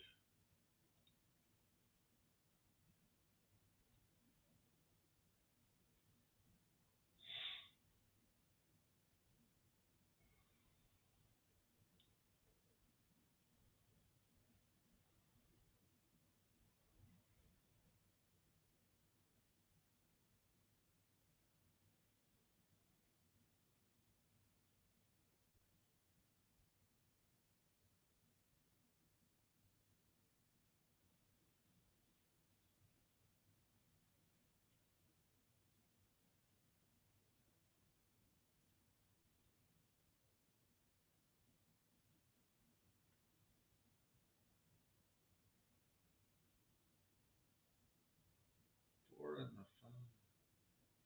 I think I would lean to the 5 though. I think the 5 it looks a little bit better. Spinelli than Hark, the Angels Sing. I like both of these trainers, Arsino and Trombetta, but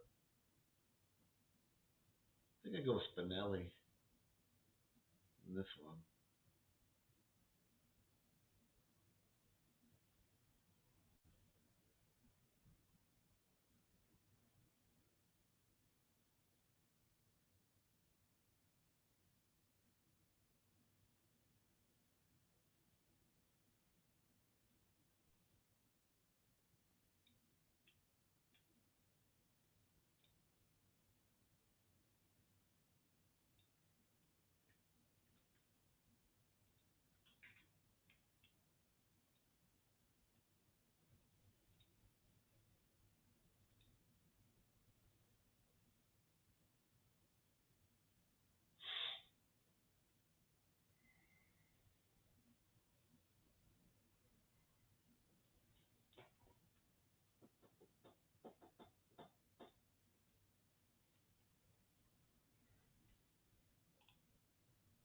2.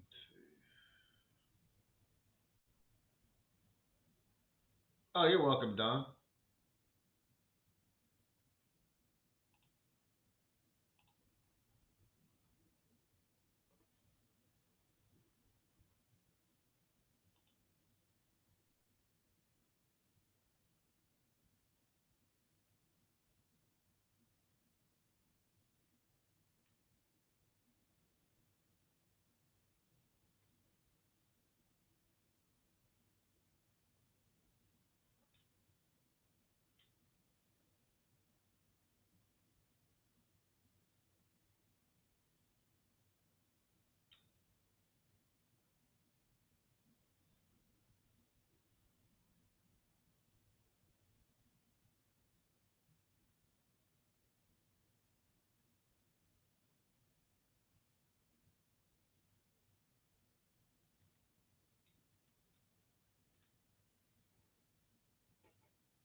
Okay, so let's I'll put the exact in here also.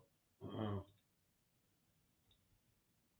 for Colonial, the 4 and the 5, Heart the Angels Sing, and Spinelli.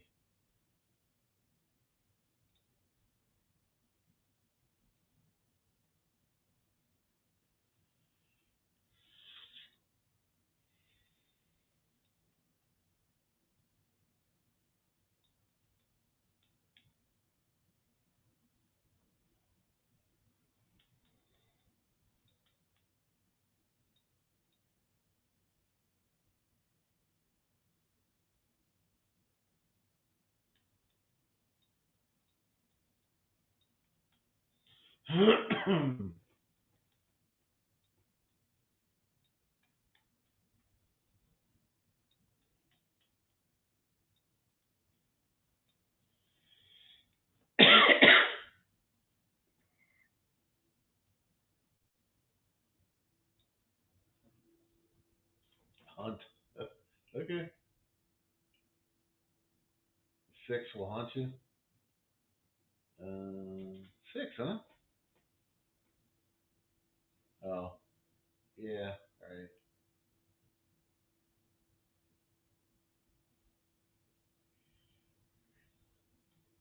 Yeah, maybe.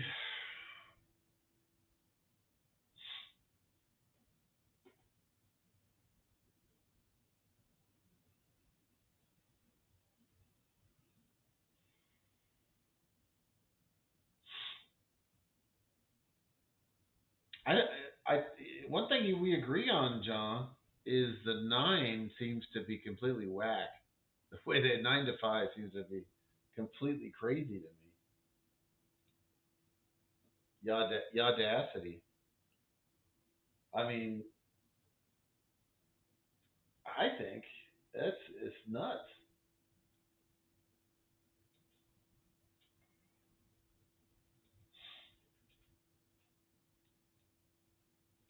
I just boxed 2 horses though.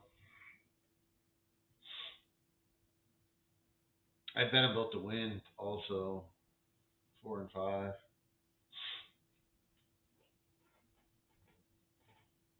But I kind of agree with you. If I was going to take the 3rd horse, I would take the 2. It's going fine. I haven't made a lot of bets today, honestly. I've hit a few smaller ones.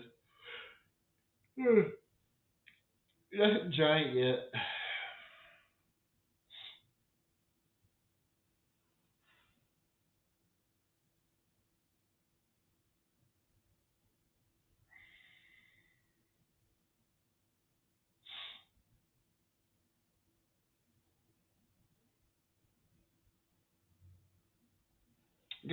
Might get over to Toga. I guess we'll do Toga on the show also.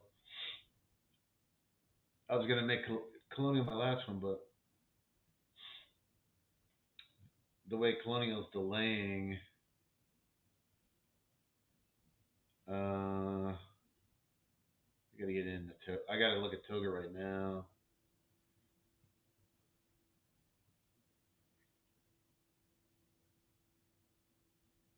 Okay.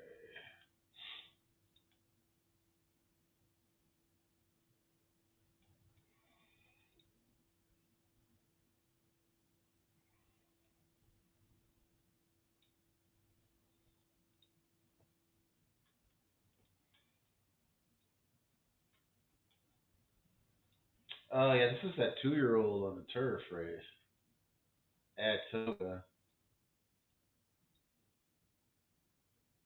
that I was kind of talking about. It's it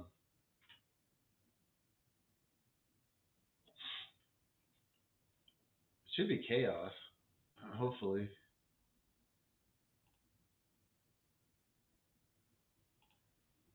Let's get on over there.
I'm not seeing anything off the top of my. It jumps off the page of me at Toga yet.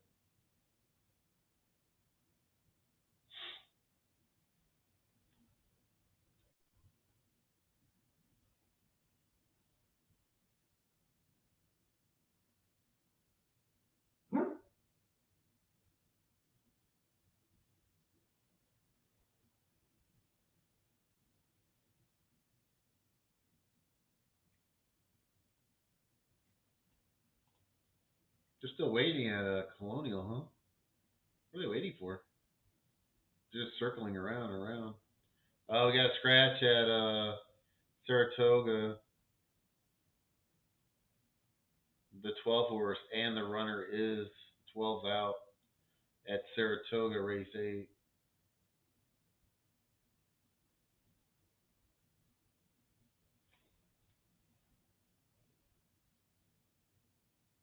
I haven't found anything at Toga, surprisingly.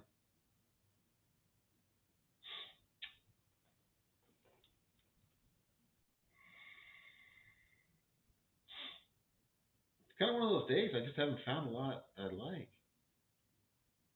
Sometimes I find all kinds of stuff.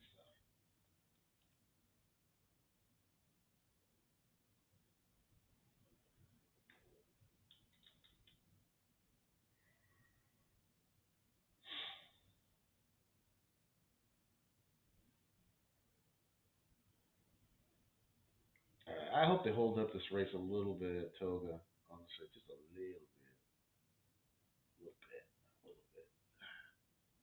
I kind of want to watch this race at Colonial. All right, they're off at Colonial.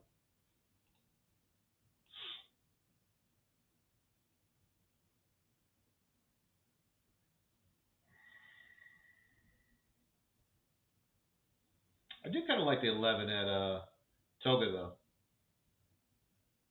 I don't hate the 10. Ooh, the 9 I do like.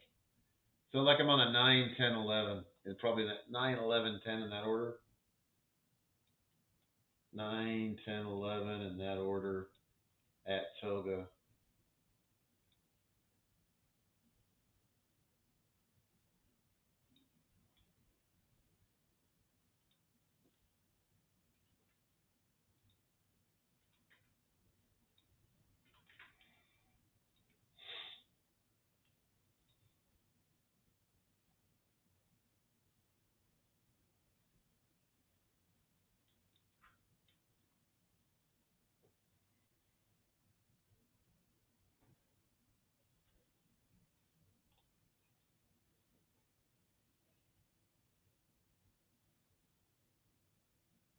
Did the 4 win at Colonial? So they're not showing them.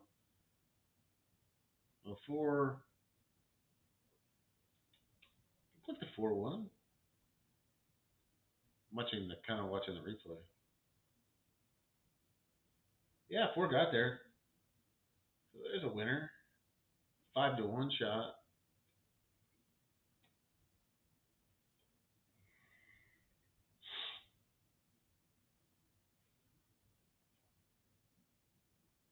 He cited the 5. Well, the replays are terrible at this track. Yeah, okay, we got it. The 4-1. Who got second?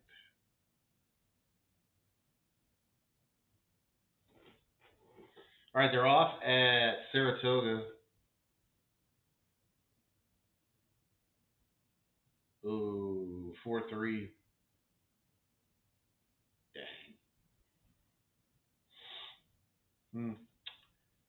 Yeah, I got the winner, but no exacta. We are off at Saratoga race 8. Little mile and 16th on the turf. 2-year-olds.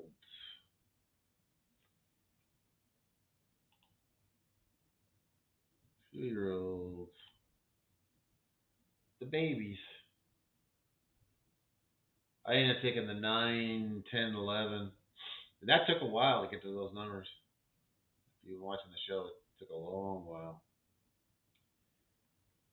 All right.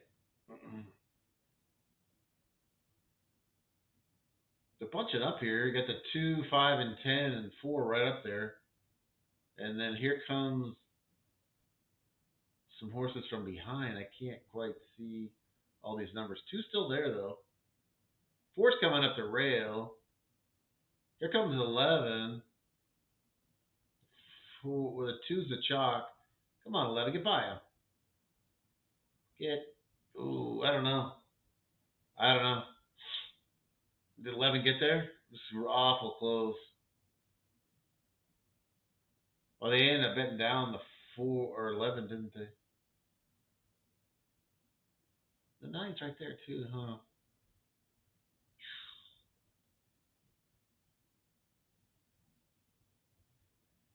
Nine's right in there behind them.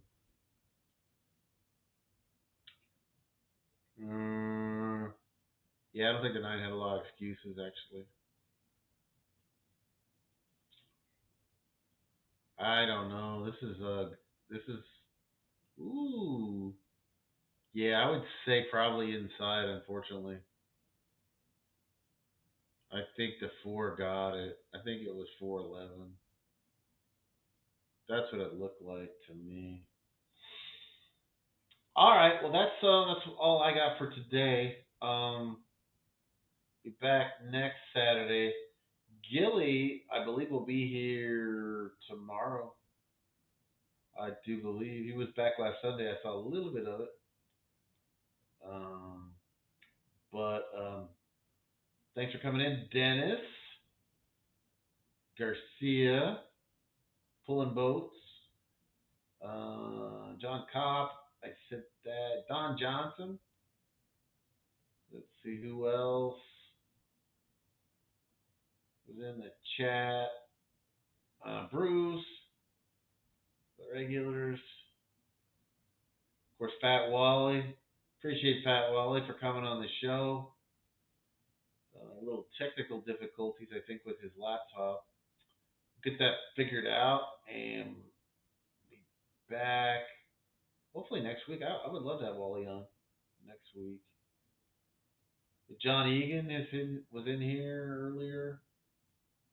And, okay. So that's it for me today. Catch up with you next week. Good luck as you continue on.